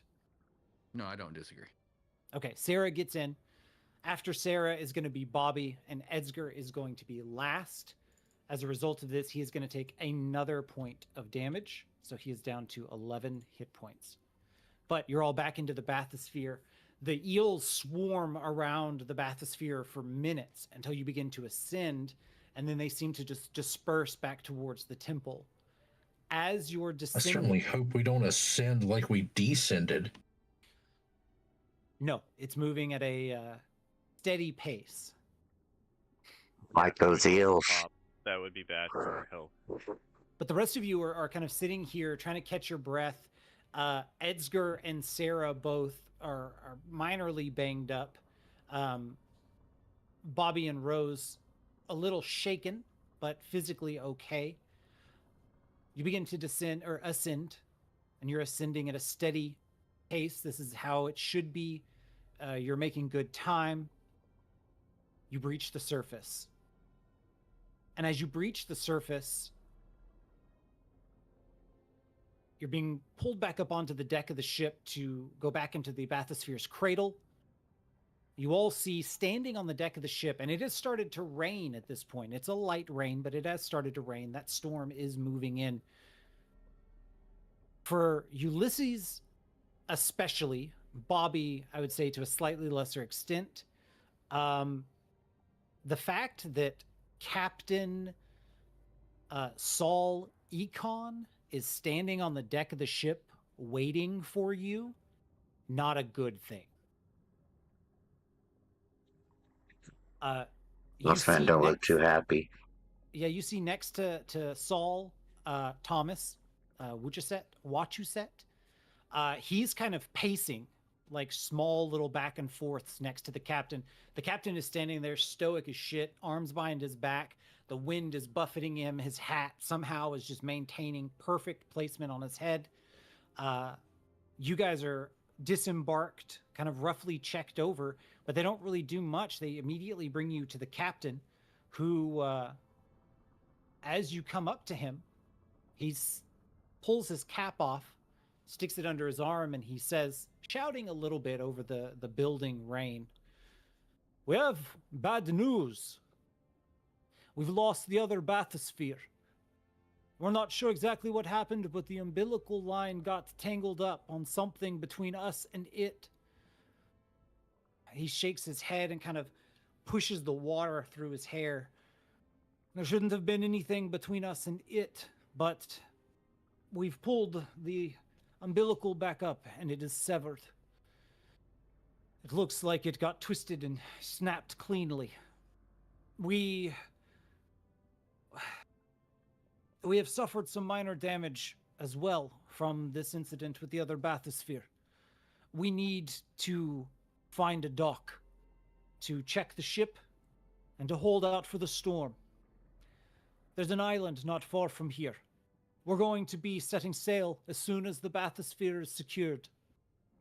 Those of you that are here should make your way down below decks, get yourselves checked out. Rose, I apologize to impose upon you, but as the resident medic, I'm going to need you to check them first, then yourself.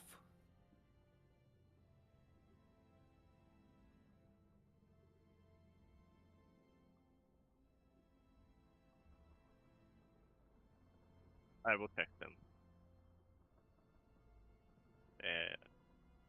Come on, follow me. Get You in guys are line. taken below deck. None of your injuries are super serious.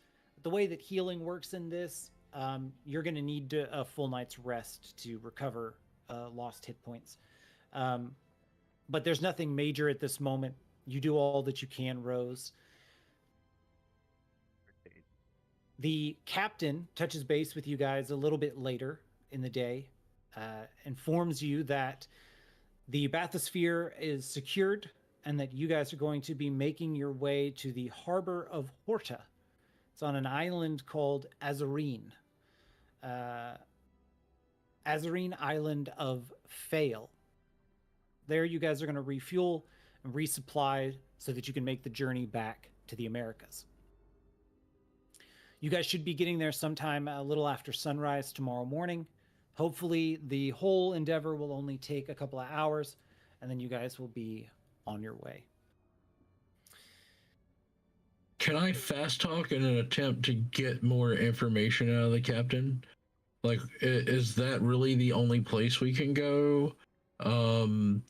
Is it just a fuel issue, or is there something else going on? Because like, there's government at play, and we just seen some fucked up shit down there.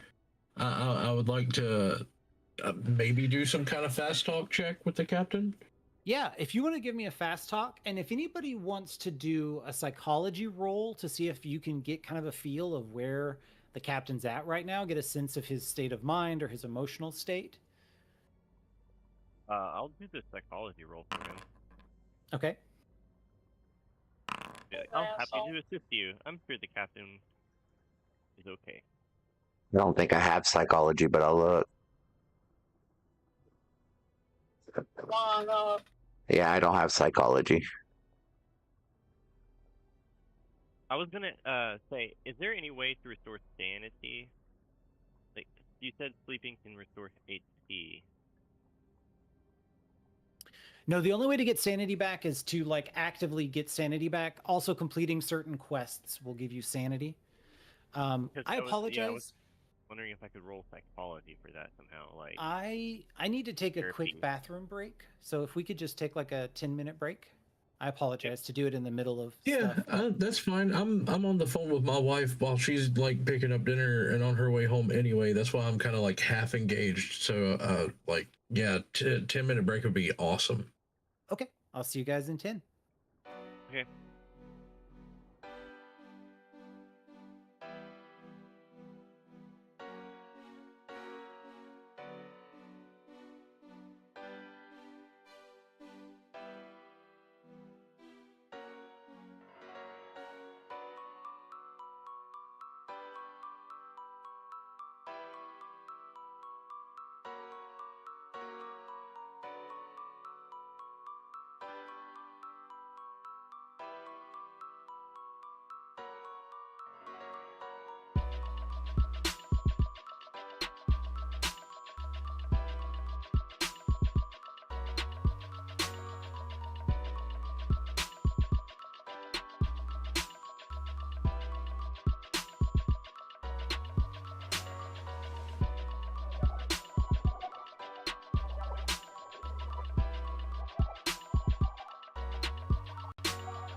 I am.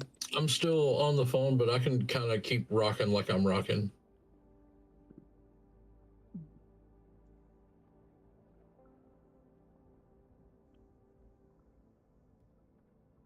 Okay. So the next day, early in the morning, you hear shouts from the crew. You see crew members rushing through the lower decks up to the upper deck.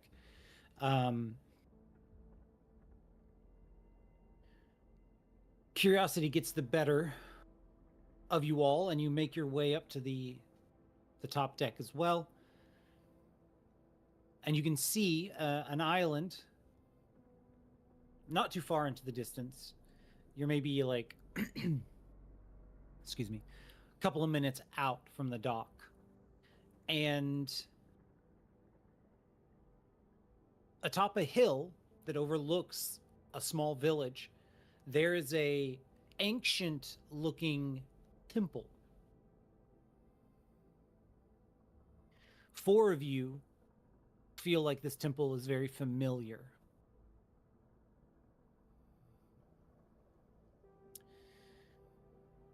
You can also see east of the village a U-29 German submarine, currently anchored, or the equivalent of anchoring for a sub, which I hope is just anchoring, sitting not too far off the coast. Captain Econ is standing amongst the deck, and you can hear that he's like muttering to himself. And then he turns and sees your group.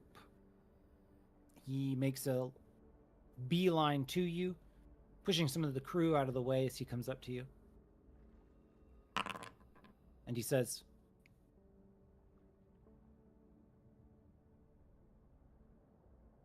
"Someone will need to head onto the island. This isn't right. I can't put my finger on it, but the last we were here, I don't remember that large structure there overlooking the village." Excuse me. Too much pipe tobacco. I also don't suppose you noticed the U-boat and how it looks very similar to the one we're searching for. We need some intel. If you group from Miskatonic would be willing to take one of the dinghies off the side there and row in, I don't think I'll be taking the Gambo any closer than this. We'll be anchoring here. I can maybe put together a couple of the crewmen to go with you, but he looks back up to that structure and you see him visibly shiver. Oh, something's wrong here.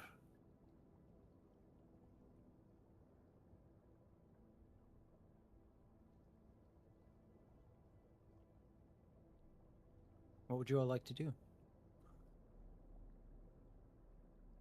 I would like to go back down and gather as much extra supplies as I can. Like any extra gauze, or like there should be maybe a closet or something that's got some extra supplies. Yeah. I'm gonna put them in a or something. Click that little spot hidden in chat for me.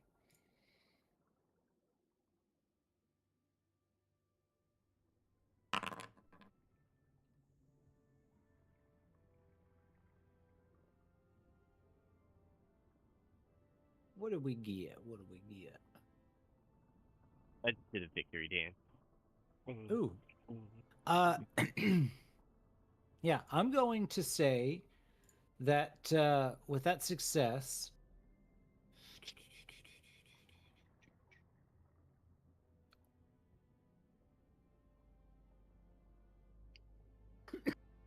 Oh, I opened the wrong one. Excuse me. I'm sorry.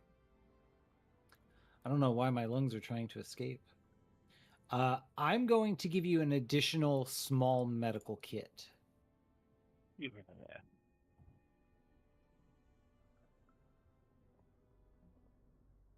What is everybody else doing as Rose rushes below deck? Something bad and scary happened, right? Yeah. Okay, I would like to run below deck too. Are you looking for anything in particular, or are you just hiding? Hiding, yeah. Okay. Also, curious question. How does insanity work in this game? So for right now, More in particular to role playing, so to speak. yeah, I would say that you're feeling claustrophobic. Bobby Okay, probably doesn't want to go back below decks if he can help it. Okay, then, yeah, I don't know. Because yeah, I mean, if you're willing to take this captain up on his offer and go ashore, you know exactly where the rowboats are. there's an option to go ashore. Sorry, I'm also dealing with she's dead now. I'm gonna be going ashore too, out of character. Also, I'm just gathering up supplies first. Ulysses is doing his, I imagine, his daily duties unless otherwise directed. Yeah, I would say that you're offered, if you're willing to go ashore, then they're willing to put somebody else onto the work that they would normally have you do. I know normally he would probably just want to do his work, but if he was told to accompany them, then he would.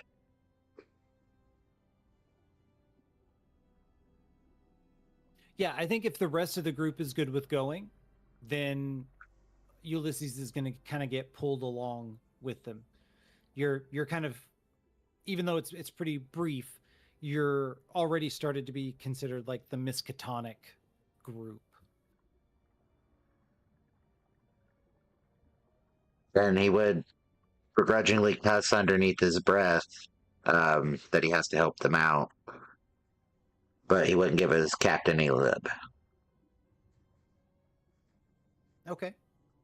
You guys get the boat down with the help of some of the other crew.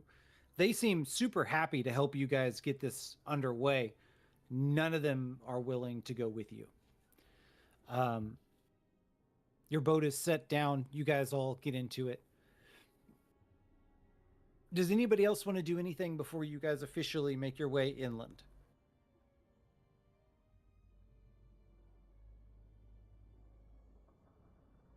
I'll check the rowboat out and make sure everything's good with it before we take off. Normal ship stuff. Yeah, it's in good condition. You don't need to make a check for that.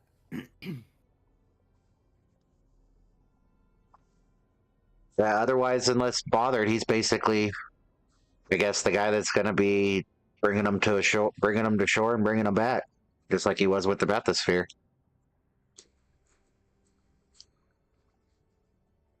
I will trust in your skills. I know you will protect us. I don't know too much about protecting. I'm getting you to shore. I don't know about stepping foot on there. I don't trust that, whatever that is.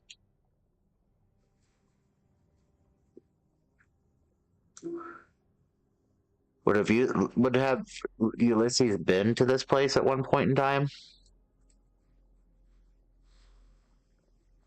Yeah, I would say you've probably briefly been by here. It's probably been years, but you've been by here at least One of many once or port twice. cities. Yeah. One of many drinks, etc. As you guys approach the island,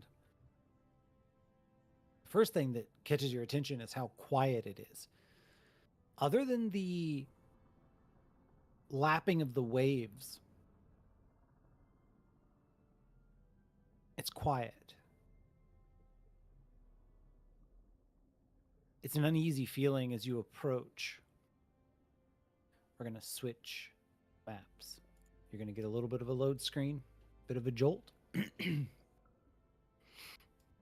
Token, Messina's given visibility. Oh, yeah, I'm grabbing them. Let's see. Where am I dropping you guys? I'm going to drop you guys right here. Boop. Boop. Beep. Ba-doop. Ba-doom. Ba-da.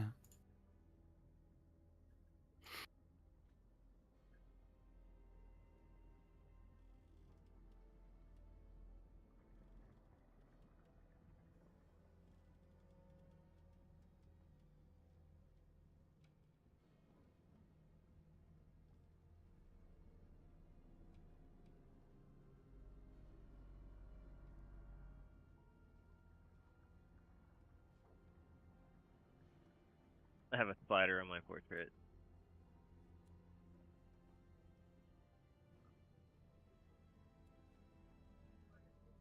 Oh, it's because your character was suffering from a bout of madness, but I ignored it for the most part. Excuse me.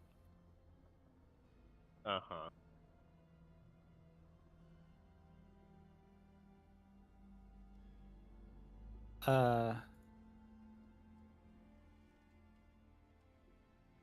Okay, that's weird. Okay, can you see your tokens?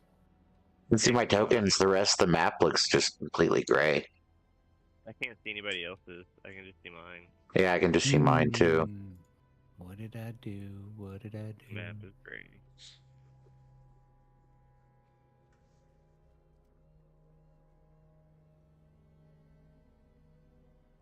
Okay.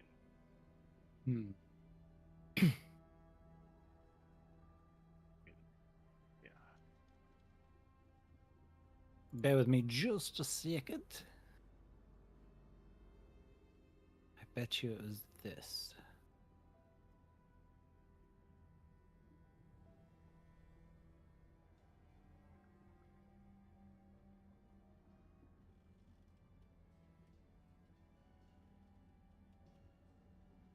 Oh, I know what it is. I'm a dingus. Excuse me. Bear with me 1 second.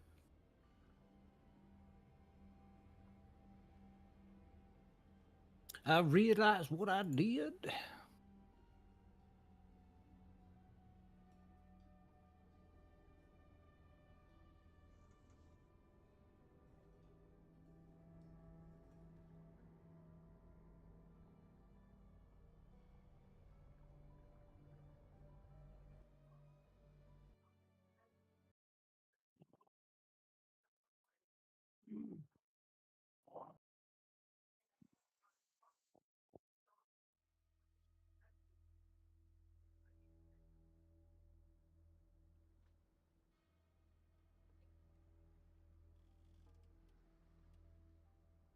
Okay. So as you guys arrive onto the docks, you immediately notice several individuals that look like townsfolk spot you pulling the boat up to the docks, and they make their way over and they start talking to you.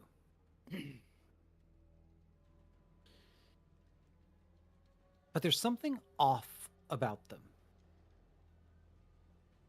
Something about the way that their eyes are or the way that they hold themselves. It's unsettling and it's eerie, and it puts you off guard. Yeah, just like that. The individuals don't respond like you would expect people to, or when they do respond, it's very kind of dreamy or almost disconnected in the way that they're answering you. Could I attempt to fast talk or charm them? Yeah, give me a charm.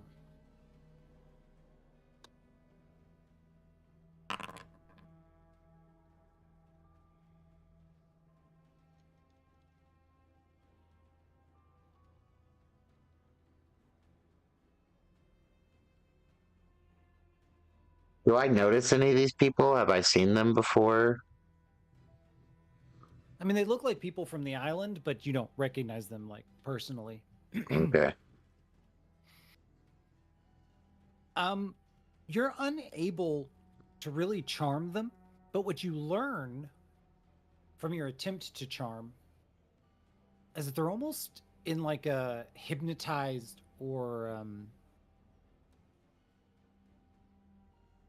drugged like state. They almost seem like they're on something or they've been hypnotized or something to that effect, but you're not really getting much genuine information out of them. It feels very nonsensical. Then you hear from a little ways up the dock, a voice calls out, hey, now, come on. Move it, move it. Get away from them. Move. Go, go, go, go. Shoo, shoo, shoo. Get back to your huts or hovels. They are guests. We do not crowd our guests. Huh? Forgive me. The people of our little town, they can be difficult from time to time. I am Balduino da Costa.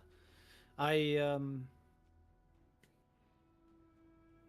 you see he gets this kind of distant look in his eye, like he's trying to speak, but he's physically unable to.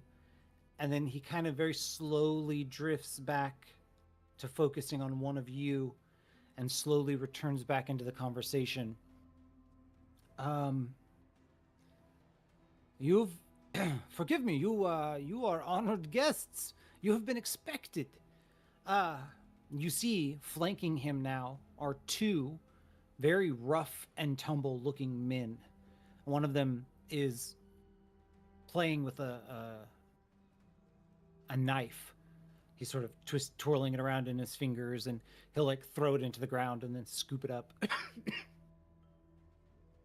The other one just looks like your traditional thug.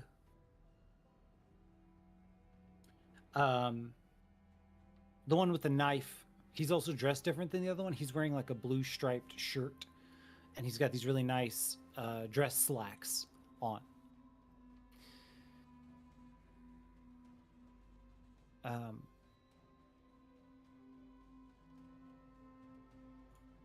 Sorry, I'm having a coughing fits. Balduino, Could I try to fast talk our way in as a group as far as, hey, we have clearance to be here. We're actually here to assess the town, something along those lines, so we can maybe make our way past these tough looking customers. As you start to say that, he kind of holds his hand up towards you and says, do not worry, I know why you are here. You are here for the great festival of the Ascension. You are honored guests. We have rooms reserved for you at a local hotel, the Grand Atlantico. So you can rest with the other honored guests before the festivities this evening.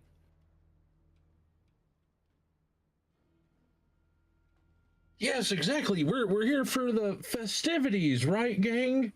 We're gonna participate in these lovely festivities and really take in the town, as it were, right?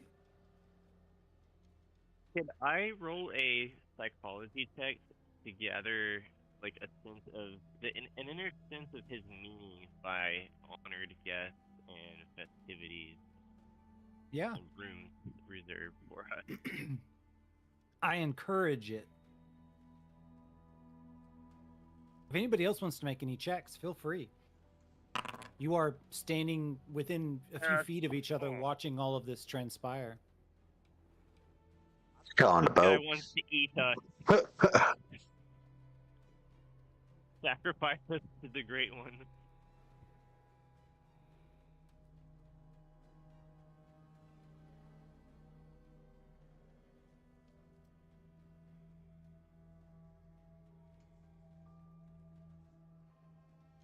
Yeah.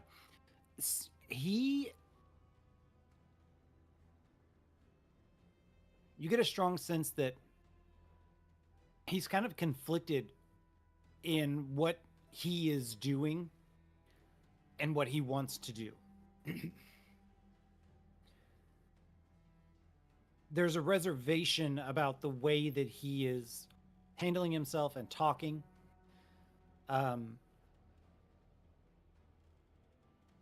Almost sort of like he's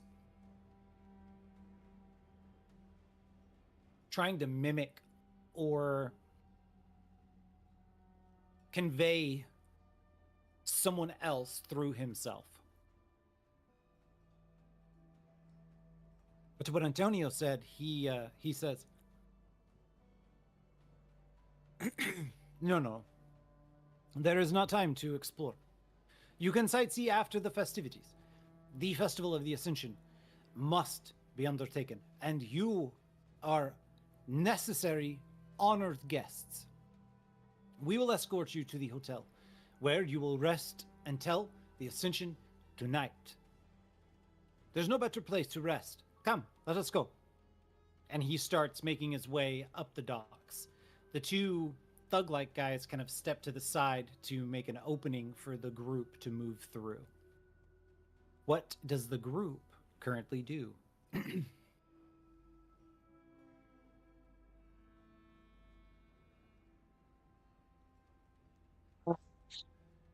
My dude really doesn't want to leave the boat.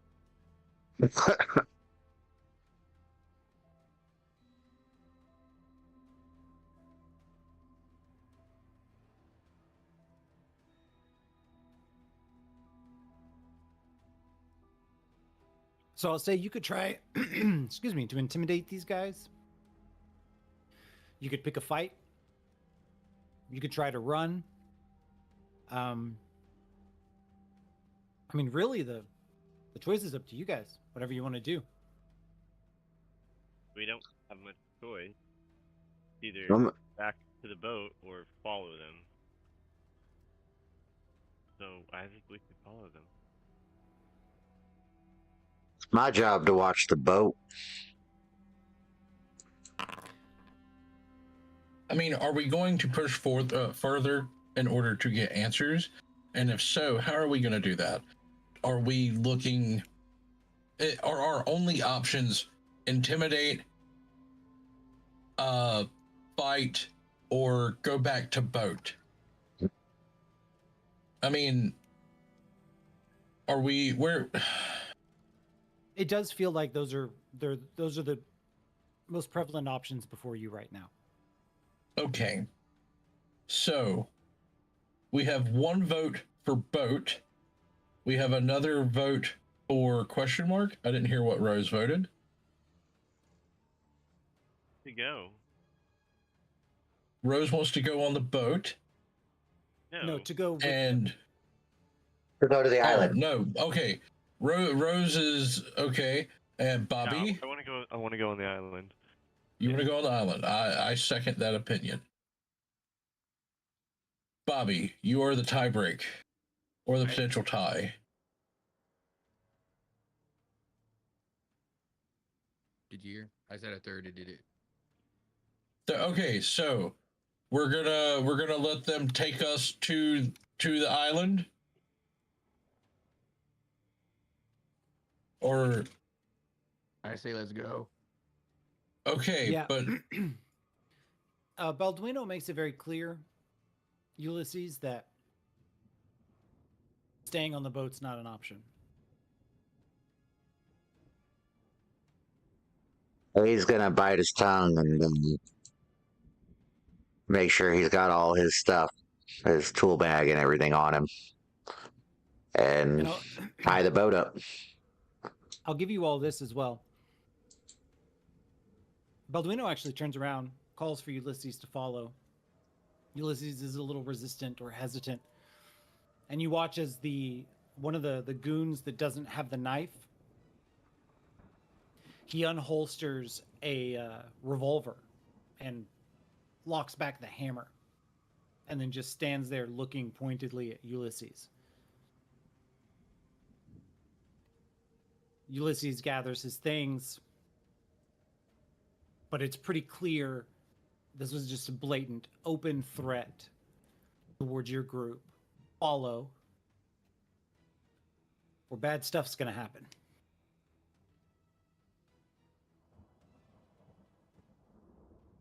As you're walking, though, Balduino actually seems very talkative. He's like gesturing around the town as you're making your way through the streets of the little harbor area. Most of what he's talking about is nonsense stuff that he might say to tourists. Does anybody ask him anything as you're walking?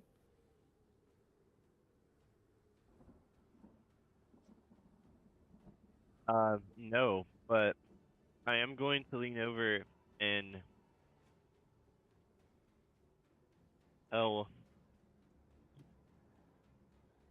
what's the cop or the sailor's name? Bobby.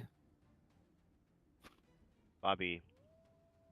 I'm gonna tell Bobby what I felt about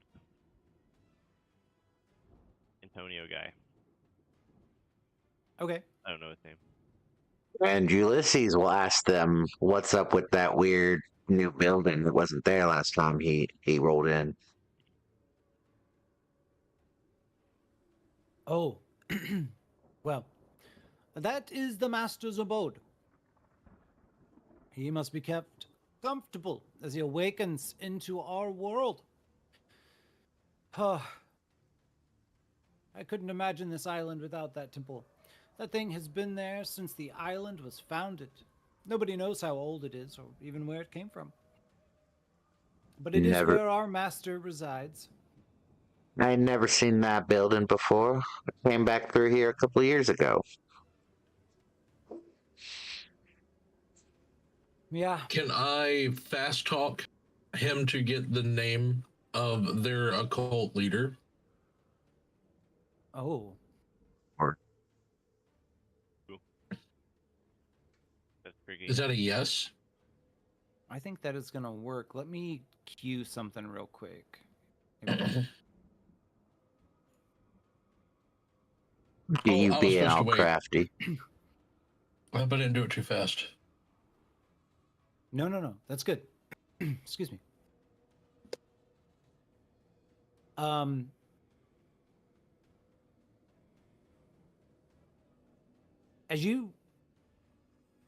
What specifically are you asking him? How does Antonio approach him with this?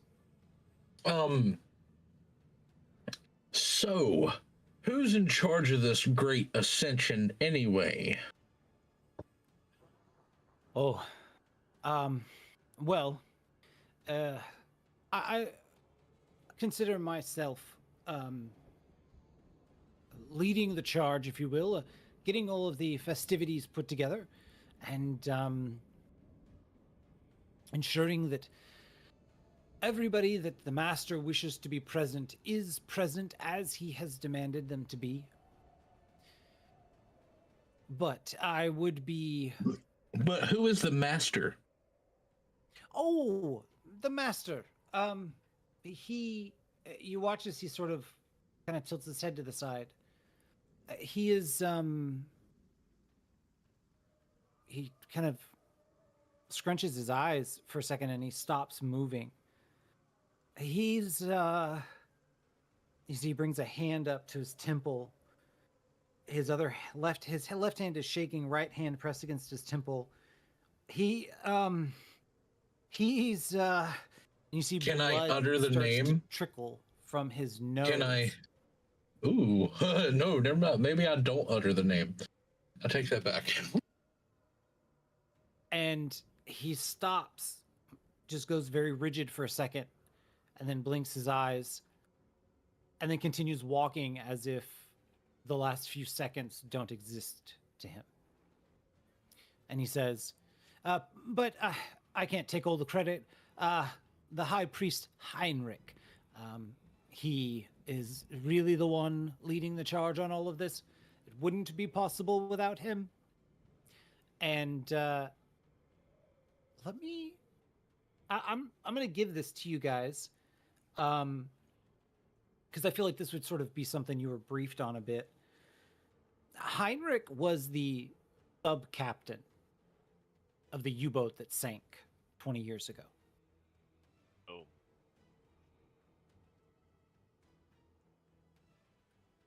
Okay. Nice. Who's been here? A history check would have gave us that. Got you. Huh. So we're about to go meet Heinrich, huh? No. Heinrich has much to prepare for the ceremony tonight. Oh. You'll be resting with the other guests at the hotel. Okay. So let's make our way to the hotel then. Unless anybody else has any other.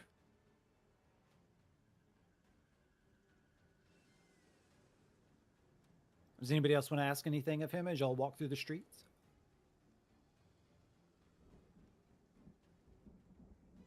So what's all this ascension entail?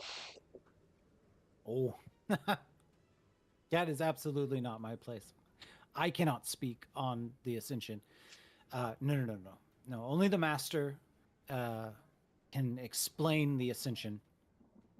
We are just to have things prepped for the ascension. I would like to ask him why his servants look weird and act funny. It's not normal. Oh, well, Need to roll a fast talk. no, he says, I can understand the confusion. Don't worry. It'll all be made clear at the ascension. But there are some who the master has given a blessing to, head of schedule. Chosen few to help herald in the festivities of the ascension. A lucky few.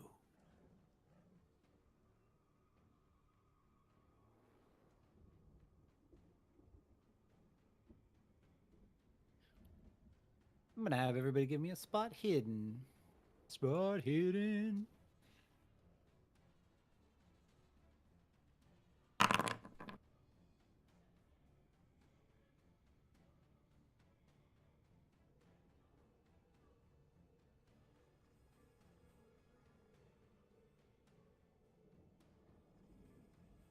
I'm just waiting to see if anybody else got better than Ulysses. I'm trying to find spot. It's If you go It's in the chat.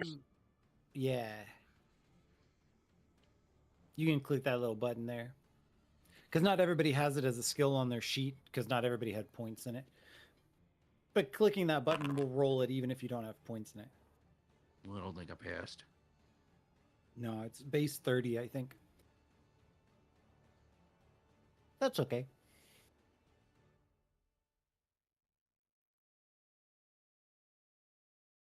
Rose and Ulysses, you both notice that the goons that are walking or escorting you guys, off center from their heart on their chest, they have these bizarre looking ivory pins. They look like they're constructed from fish bone, but they make these weird, kind of bizarre looking shapes. And they're like pinned to their shirts. Both of them have them. They're wearing them in almost exactly the same spot. What's that fancy doodad you're wearing right there, buddy? When you point it out, he gives you a very unpleasant look and sort of adjusts his clothing so that it's not so noticeable, but otherwise does not verbally respond to you. Does that draw it to everybody else's attention? I would say yeah.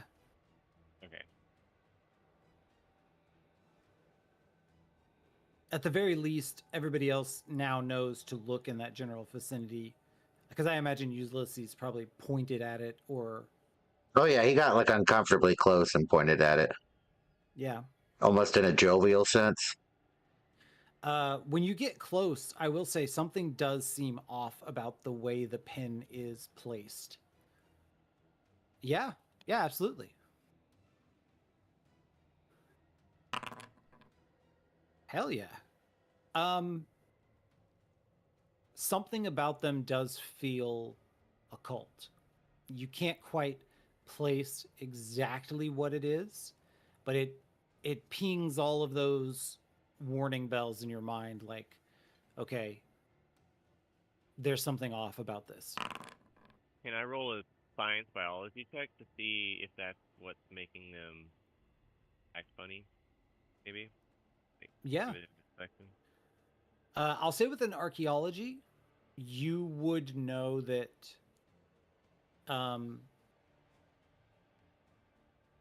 that's a good archaeology.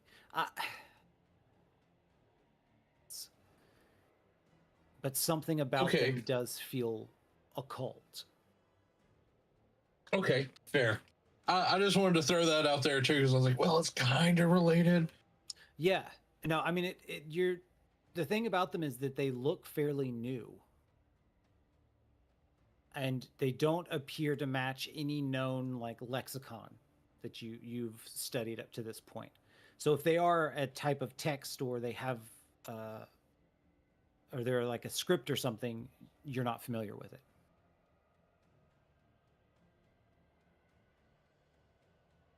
When you guys reach the hotel, you see that there are 2 guards currently standing out front of the double doors that lead into the hotel. Balduino takes you up to the steps, to the door, opens the door, and gestures for you all to go in. Once you're all inside, he says, "Now, make yourselves comfortable. The kitchen is fully stocked. You may traverse anywhere within the hotel that you would like, but until the ascension, you may not leave the hotel grounds. Just ask your fellow companions what happened to the last man who disobeyed. Rest well, and I will see you at the ascension." He turns and leaves, and the 2 guards step up and pull the doors closed, shutting you in to the hotel. As soon as they do that, Ulysses is going to look for something to bar the doors closed. I would like to ask if anybody would like to go with me to the kitchen to secure knives or something for some weaponry.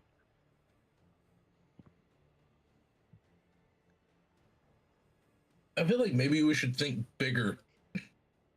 We have a Navy man. Maybe he would have an inkling as to where they would have storerooms, where they would typically put them. Somebody with a military mind.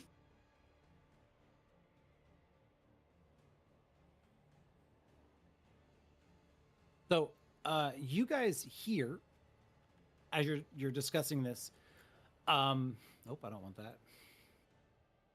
Footsteps approaching you. 2 sets of footsteps. And then you hear a voice as 2 men come into view from further into the hotel.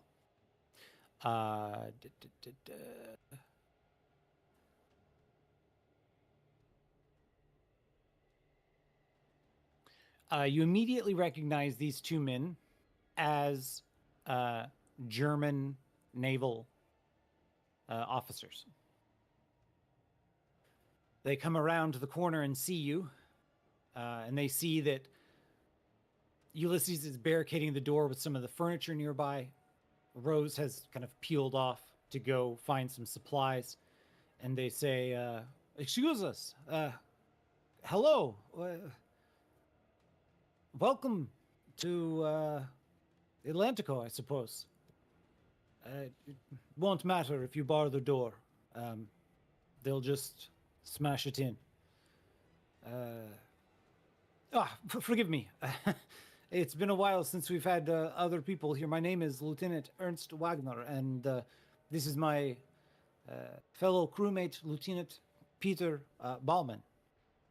Can I do a history check on those names? Absolutely. I just want to make sure they're not out of time. You know that they are listed amongst the crew of the U-boat that was sank 20 years ago. Okay, so they are out of time. Yeah, I mean, they don't look a day older than their service record said they were. Can I...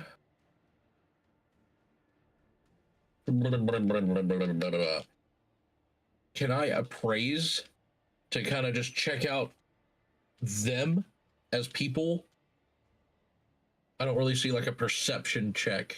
Would that be... That would be a spot hidden. I'll prompt a standard spot hidden. Shit. Damn. I'd have pushed it too. Okay, anyway. I mean, they seem a little out of place. But you do notice that they have no weapons or equipment on them.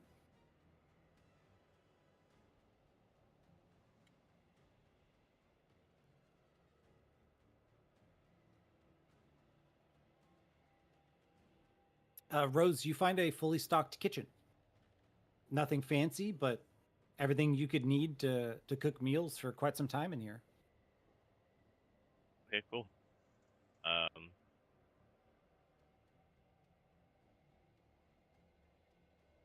And I will just Yes. say that Ulysses, you do manage to get the door pretty significantly barricaded as far as you're concerned. But as soon as he's done with that, he's going to turn over to the, I guess, the two dudes and be like, so what the hell is going on here?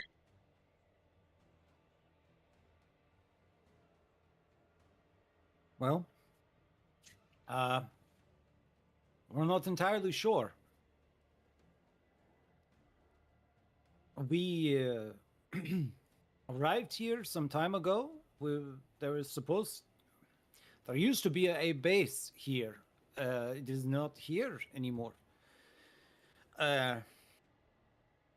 We're good to see new faces.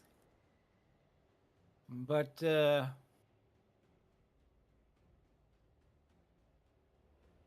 So like when did it leave?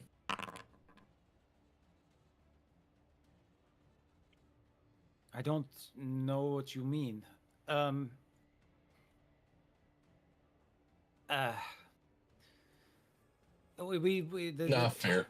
The town is empty. There used to be people. There are no people, as far as I can tell. Not many anymore. Not like there were. And then there's the strange structure. It is not. I do not believe it was here. But listen, we have been here for some time. A friend of ours, just a few days ago, managed to escape the hotel. But we heard gunshots. And then Balduino brought us his jacket. And he goes over and he picks up a jacket off of the ground. And you see that it's got several bullet holes in it and blood stains. And he says, he brought this jacket to tell us, to threaten us, I suppose, not to run away. Says that he killed our friend. But judging from the jacket, I don't think anything vital was hit. If our friend could have made it somewhere to lay low, he may still be there and in need of help. So tonight we are going to try and break free to go and rescue our friend. If you would help us, this would be wonderful, but help us or not, we are going. Can I ask if the door to the strange structure is open? I don't know. We've not been up there. Hmm. We Okay, arrived fair. by plane, and then everything was suddenly wrong. And then Balduino and his men came for us. They attacked us. We would not go with them willingly. They beat us and dragged us here. Then our friend Jorg tried to flee. Yeah, day before yesterday. And we are worried for him. He is not physically much, like a little dog, but he is the smartest man I've ever met in my entire life. I must help him. It would be great if you would help us too. Something is wrong here on the island. If we worked together, we might be able to get out with time before they notice that we have escaped.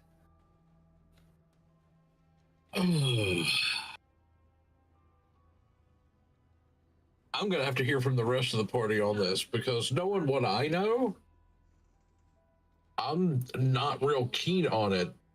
Am I the only one who finds it a terrible plan to I didn't want to work with come. the people? I know you didn't want to come here. I get it. You wanted to stay on the boat. But, like, do we want to go with the dudes that we know? Or at least I know. Here, hey, guys, information. These guys belong to that U-boat outside. How are we going to help them do anything when they should be dead 20 years ago?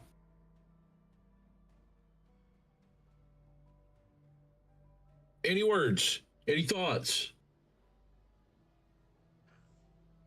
I don't know. This is above my pay grade. I just know about fiction shit. I know if any of them come in here, I'll hit them with my wrench. I mean, yeah, are we having this conversation with them from them outside, us inside, or did I just, like, say some shit in their face and they're probably, like, not keen on that now? I was talking in character. They shut you in the hotel. They're outside the door. Okay, that's fine. And you guys are a good little ways in. You're kind of like into the entryway, kind of up to where you would go to registry. So you're a good little ways from the door at this point. Yeah, since you said I went to the kitchen, I would like to grab like 3 knives and a couple cans of food and some containers of water if possible, and then just head back. And then Hey, can you do a check for alcohol? What? Alcohol. Alcohol? Mm-hmm. I guess I'll grab some alcohol if there's any there too. Okay. Highest proof you can find.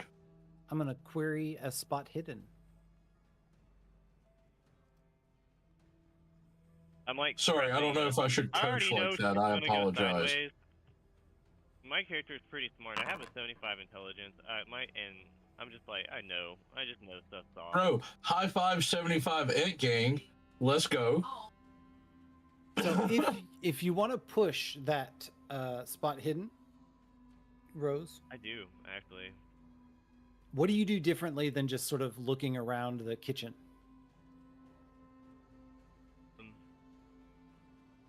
I'm gonna like open the cabinets and like. Yes, he's a genius. Let's go. And I'm gonna do that, and then on the top cabinets, I'm gonna open them, and then like put my hands up on top, feel around really flat areas and stuff, and see if there's anything that I might have missed. Oh All right. no! Yeah. Give me that push. I like push that. It. Push it real good. Oh, yeah! Let's go. Okay, so you're going through the kitchen. You can hear them talking out there. It's pretty distant for you, but you can hear conversations being had. Lots of food here, most of it components. Not a lot of stuff that you can just take with you as like a ration sort of deal. But you're grabbing fruits and veggies and things that you know will last for a bit.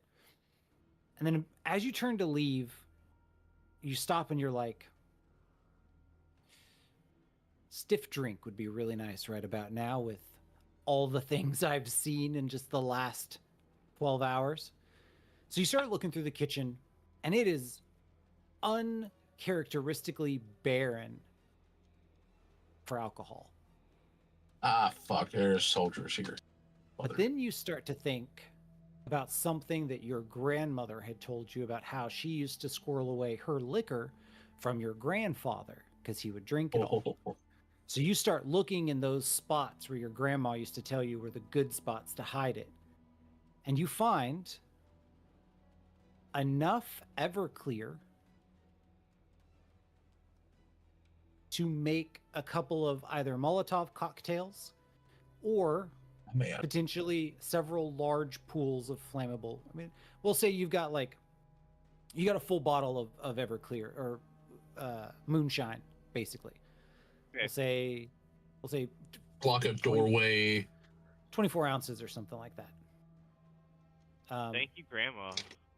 Yeah. Oh, love And it. it's like W legit grandma to moonshine. be honest.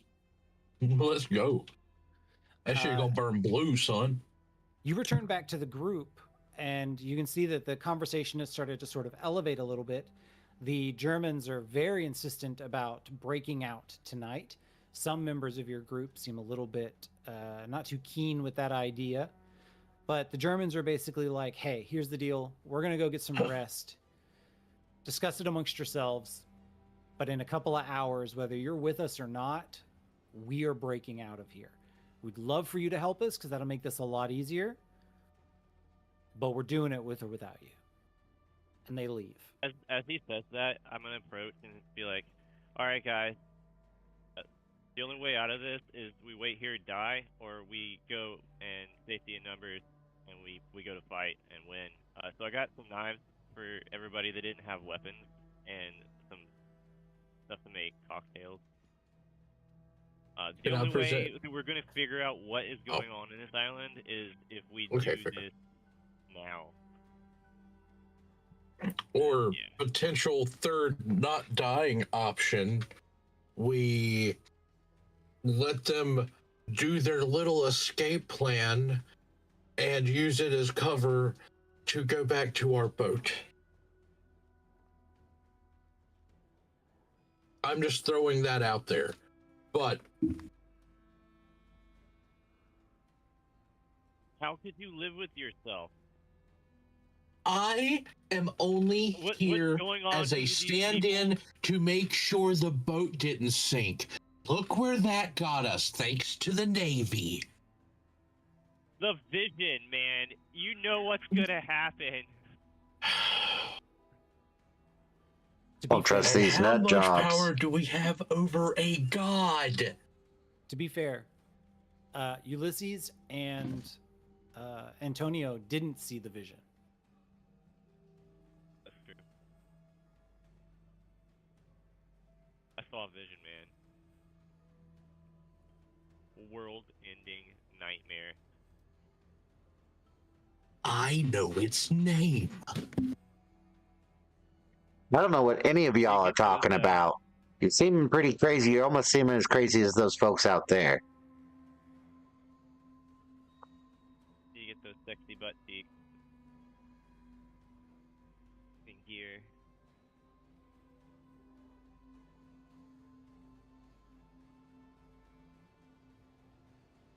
We're going to do a little fast forward in here. Sit by the bell. You guys are sort of discussing, and we'll see you guys talk for a little bit about the best thing to do here. And a couple hours pass, the Germans return. And they basically are like, we're going now. Hi. If you're with us, back us up. If you're not, just stay out of our way. We don't want any beef with you. And no hard feelings if you don't want to participate. And they move to the door. They begin moving the debris so they can open the front door. As this is happening, I just need to know who is charging the guards with the Germans and who is holding back to see how it plays out. I'm holding back to see how it plays out. Okay. It's just better than fighting myself. Did we get actual Molotov cocktails made? You could have if you wanted to. Yeah, I was gonna see if Ulysses would have made them for me. He's kind of like. Who's making them? That dude is really quiet for me. I'm sorry. There you go. Be better. Because I even had you turned up. Yeah, that's so much better. Well, I'm worried about getting loud, actually. Well, I have you on 200%, and I'm complaining about not hearing you. So Okay. say Yeah, it so with your chest, Rose. You get 2 Molotovs made out of it. Nice. Germans go up to the door. They look back one last time to see who all is going to be rushing with them. You guys watch as Rose gets down there, pulls out a knife. It's kind of getting herself amped up. Sarah also makes her way down there and pulls out a knife. I'm gonna give one of the Edgar, Molotovs to the German. okay. Edgar actually goes over by Antonio and he sort of gives you like a little elbow nudge. And you glance down to see that he's offering you a flask. Oh, yeah. Yeah. I take that flask. What's up? Yeah, quick shot of it, and it is a very smooth bourbon. Yeah, my man. And the two of you kind of silently pass this flask back and forth. Bobby, Ulysses, are you guys charging the door or are you waiting back? Ulysses is actually going to get his wrench in hand, but he's not going to charge the door. If this looks like Okay. it's successful, then he may help from the rear. All right.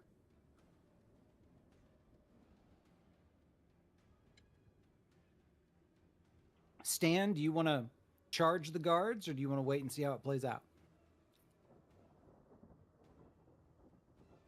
I was debating that. I was looking at my character to figure out what kind of character I am. I mean, I'm definitely not a combat character, guys. So I think I is.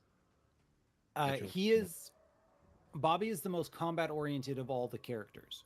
All right, let's go charge then. All right. I mean, if anybody thought they could have found like a hidden route that we could have used, that would have been great. But it didn't happen, and stuff was happening, so it's do or die now. So you guys are actually going to get the jump on them. What I'm going to have each of you do is you're going to get a free attack right out the gate. Then the Germans are going to make their attack. So for Bobby, if you'll open your character sheet, go to combat, and either punch or your combat knife. The choice is yours.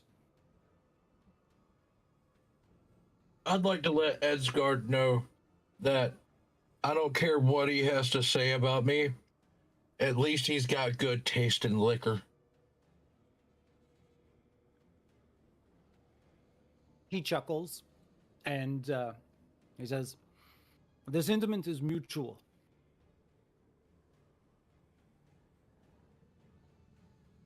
So all you should have to do is, if you want me to do it, I don't mind doing it. You go to combat tab and then just click punch. Excuse me. Combat tab. So to the left, there are of the character tabs. sheet. It's the blue one. It's when you do the full character sheet. And then you'll see skills, combat. I see skills. I don't see combat. Actually, if you look in the T-Tiny one, if you look at the little stuff at the top right, under where it says magic points, you'll have like punch and your weapon. You might be able to click those on the small character sheet. Okay. Okay, and I can use my knife? Yeah. All right, stabby then. So what you'll do is you will click on the one you want to attack. So it's either this one here or this one here. Then after you've clicked on them, you will just click on the knife. You don't have to target with T. I don't think so. I think once you highlight them, that should be enough. Okay. But you can also right click and click the little toggle arrow button or the bullseye button, or you can hover over it and hit T. I have them targeted, and then I clicked on the knife button.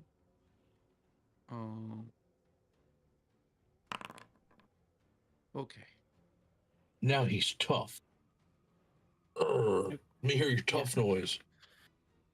So that's a failure. So as you come rushing out the door, you lunge with the knife, and as you lunge with the knife, he sidesteps it. Okay, that's better than what I was thinking. Okay, so the next one out the door is going to be Wagner, one of the Germans. Wagner. He is going to. Where's Wagner going? Oh, Oh no. that's going to be a extreme success.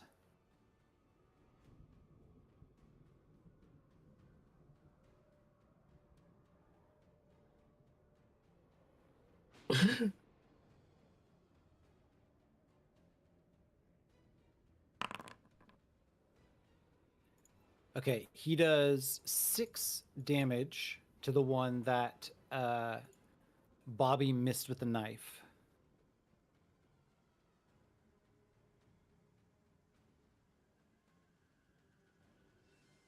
Why can't I math? Okay.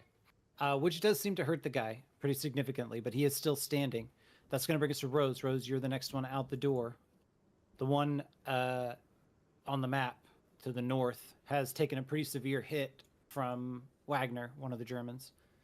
The other one is unscathed.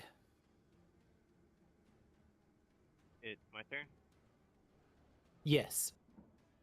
Okay. Well, this girl is going to kick some ass and light and throw a Molotov cocktail, kind of like at that guy. I'm shooting him, but I don't know how to roll for that because I don't have that item. My bag. That tab. I'm sitting here talking to myself and I'm muted. Oh One second. no. Yeah. I'll cue a thing for you real quick. Okay. I just gotta find it.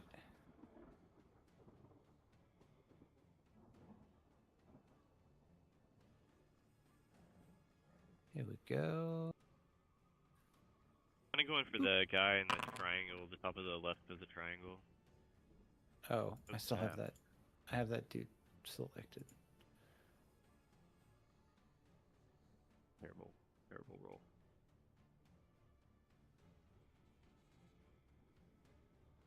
Killed by 1.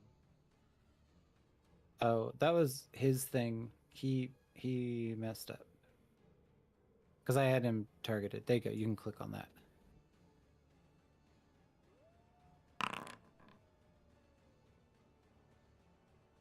Okay, but that is a miss. The good news is that this is a splash weapon. So go ahead and roll me 1d3.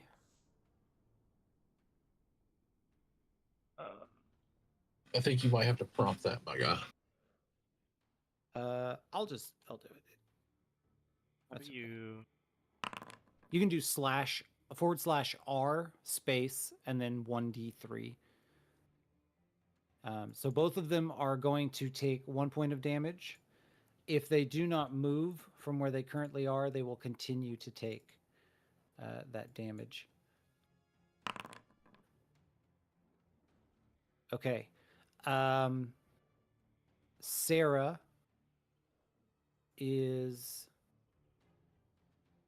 going to be our next one up.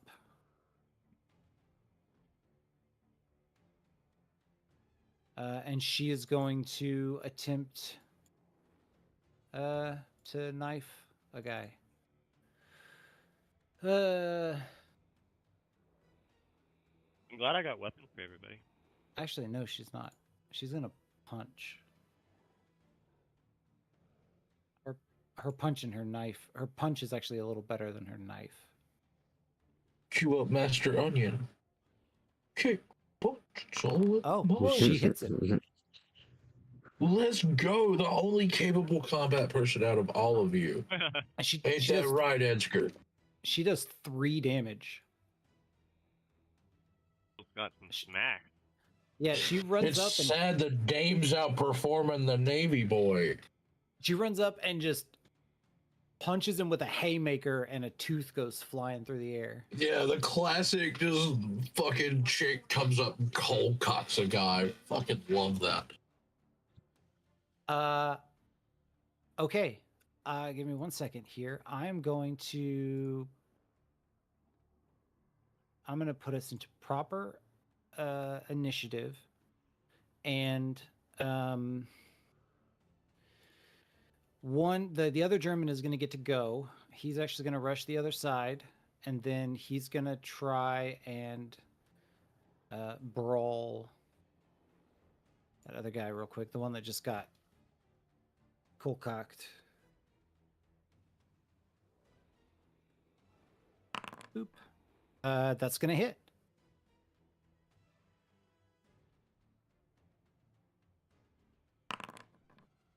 He does 4 damage. So they have a little bit of a back and forth rope-a-dope thing going on this guy here. Okay. I really did save my wallet though. I'm going to... A little trigger happy.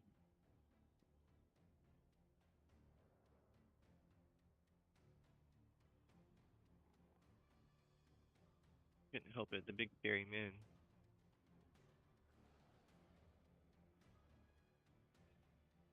To burn them alive.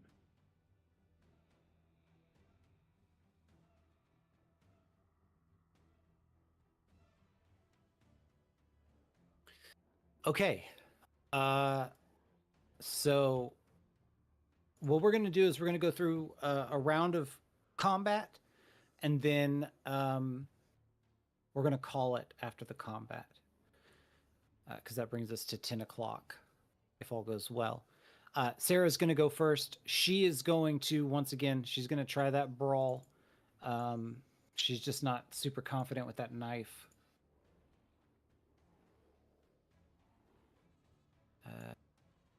There we go.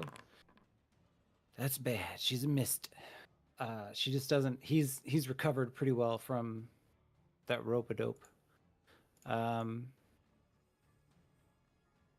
Okay, that's going to bring us to Rose. Sarah is going to stay where she is. How can I see where if I use a knife, if it would be better than punching? So knives fall under the skill for knives, whereas punching falls under fighting brawl. You don't have either of those. Yeah. So let me double check. I think the base for brawl is 25, but the base for the weapon is going to be like 1%, I think. Wow. So the brawl would probably be a better bet. I see. Yeah, I'm going to say the brawl is probably a better bet right now. But I'll look it up just to be sure. There's just the 2 guys, right? Yeah. Yeah, you don't see anybody else in the street currently, but nobody's made like a spot hidden or anything. Man, okay. I guess I'll try to punch the dude. Tiny little girl. He's gonna go for it. Do it. Smack. What do you want me to roll? Brawl. I'll query a brawl.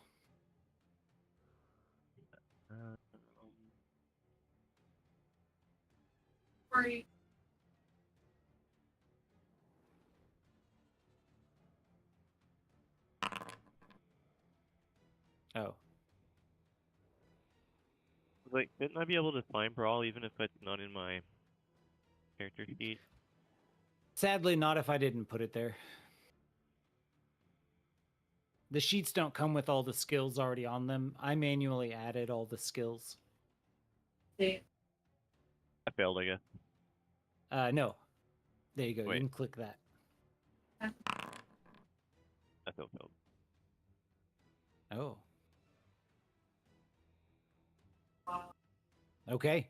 Yeah, you take a swing, but Sarah's kind of in your way. Do you want to move? That was my cat. Me? Like around Yeah, that Sarah? was mine. I mean, so your attack missed. So now you can move up to 6 squares, 8 squares. You can Yes. move 8 squares. Okay.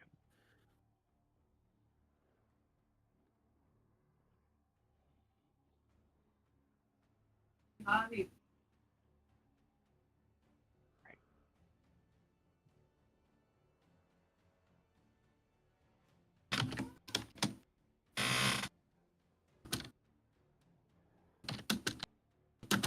If it's not letting you move, you can ping where you want it to go, and I can get it there.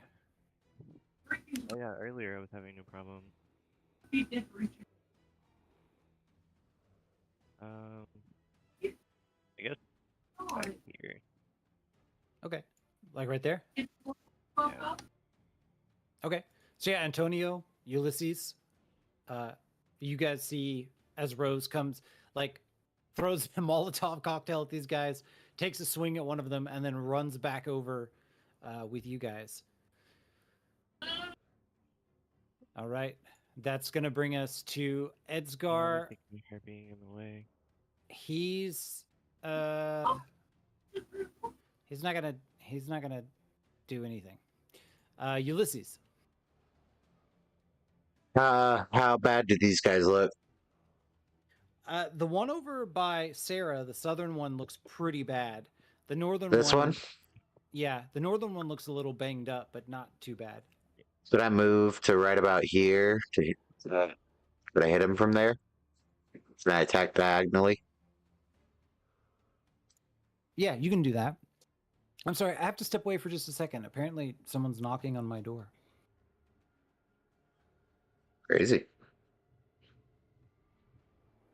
Yeah, I didn't think about my character placement. I actually thought I was the blonde.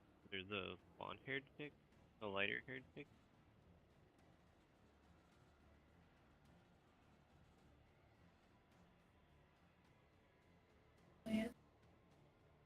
But no, I guess I am that one.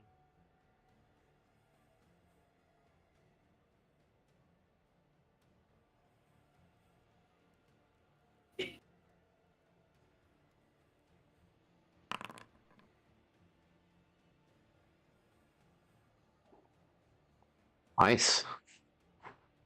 Oh, your house is here. Hell yeah. Sorry about that.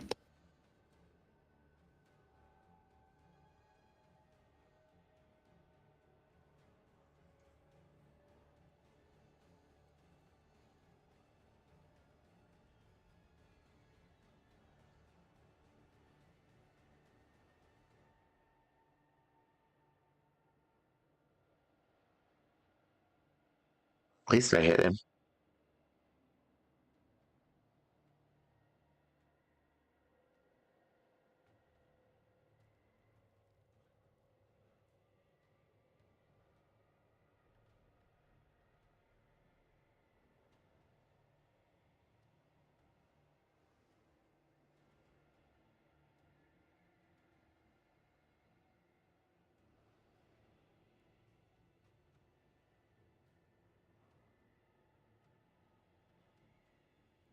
You guys think going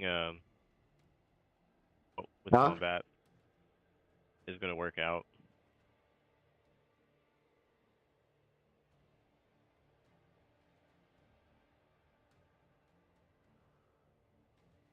I think that Edgar's got really good hooch. Oh, yeah?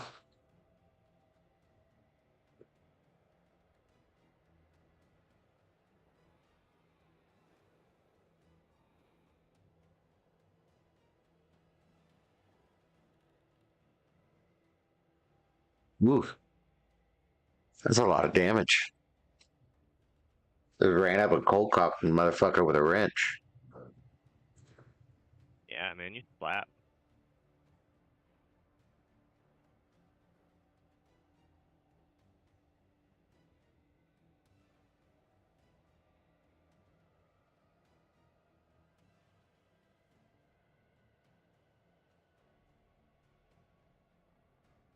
So,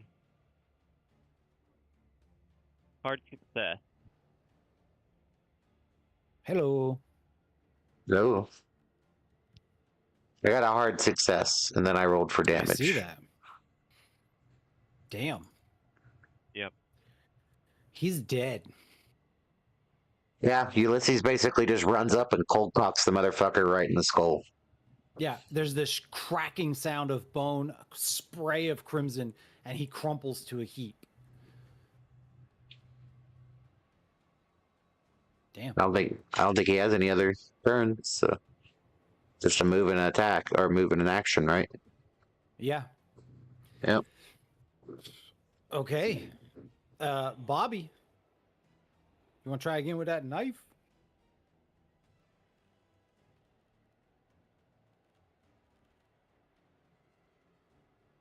Yes, yes, yes, yes. All right.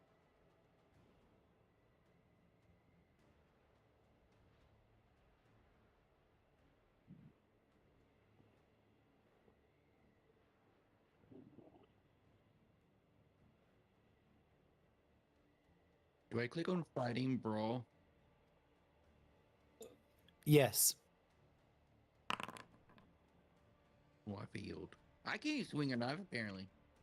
Yeah, you're struggling. Bobby is getting those swings in, but not connecting with nothing. Old tough boy is going to. He's going to draw his pistol, and I think have him just do that. He's gonna retrieve his pistol. Wagner is going to take a swung at him.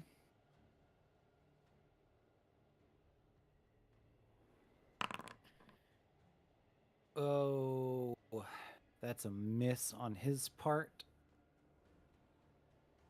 And that's going to bring us to Antonio. What do you mean? I'm drinking hooch with Edgar. All right, that works. Then that'll go to Ballman, or however you say his name appropriately in German. And he is going to also swing with a makeshift weapon at him. That's going to connect.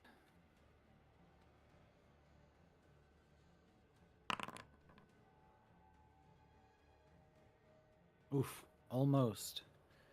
That guy's very close. That brings us to Sarah. Sarah's she's gonna fall back. She's gonna fall back. And then that'll bring us to Rose. What you doing, Rose? You gonna go punch him? I always got a gun. That's true. He does now have a gun. Yeah, I was brave earlier. Got a freaking cocktail. I'm good now. Oh yeah, he needed to. I didn't roll for his cocktail damage. 1 second. Yes, buddy.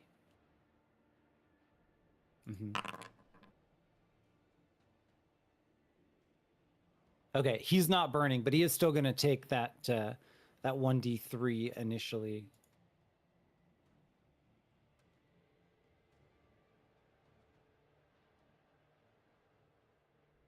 Can I move that far?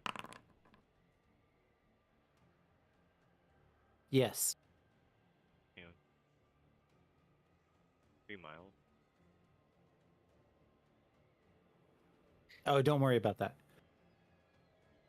Excuse me. He's actually near death.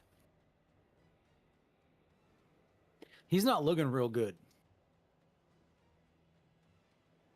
I don't know if that changes your mind about what you do, but he's looking real bad. No, I'm still gonna go. I'm gonna hide behind somebody.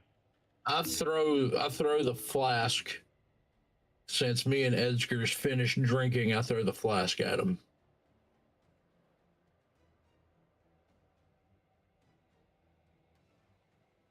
You tell me what you want me to roll for that, and I'll do it.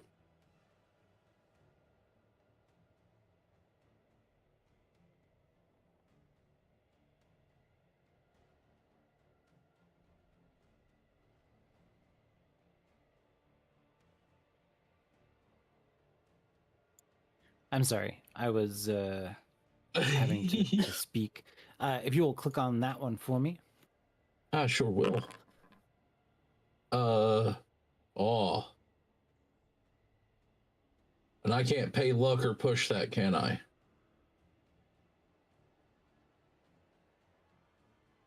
Because I'm super willing to pay luck.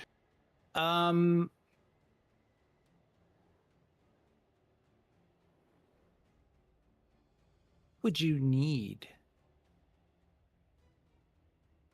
I couldn't imagine much. I don't know how it calculates.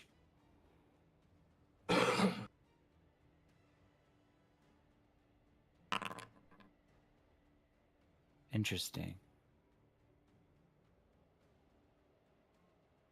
I'm going to say, how much luck do you have? 55. 55. Okay. It reset at some point, but I imagine that it was at the same point where I spent last time. Yeah. Which was 55. Yeah, I'm going to say go ahead and spend 30 of it. And we'll say it's a hit. And then roll me.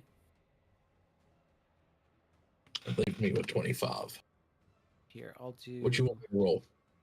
I'll do a D. Okay, that is enough to kill him. So the killing blow is the flask hurled from a Let's go by a slightly inebriated Antonio. Good God, Antonio. Woo!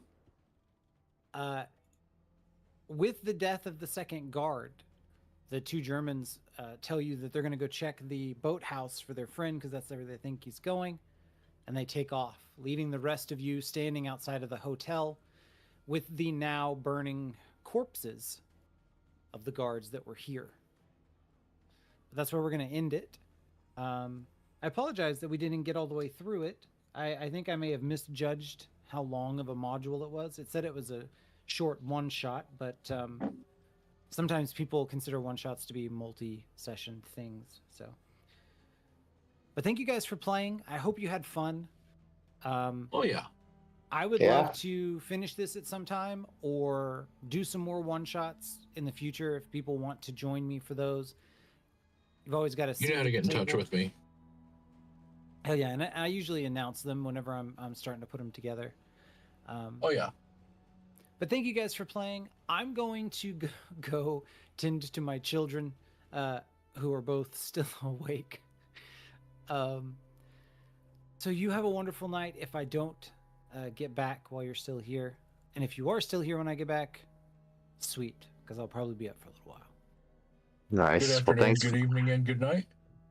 Thanks for the awesome game, sir. Thank you. Yeah. Thank you for having us. I had a blast. Same. Bye, Streaming Land. Bye. Hey, good night. Good night.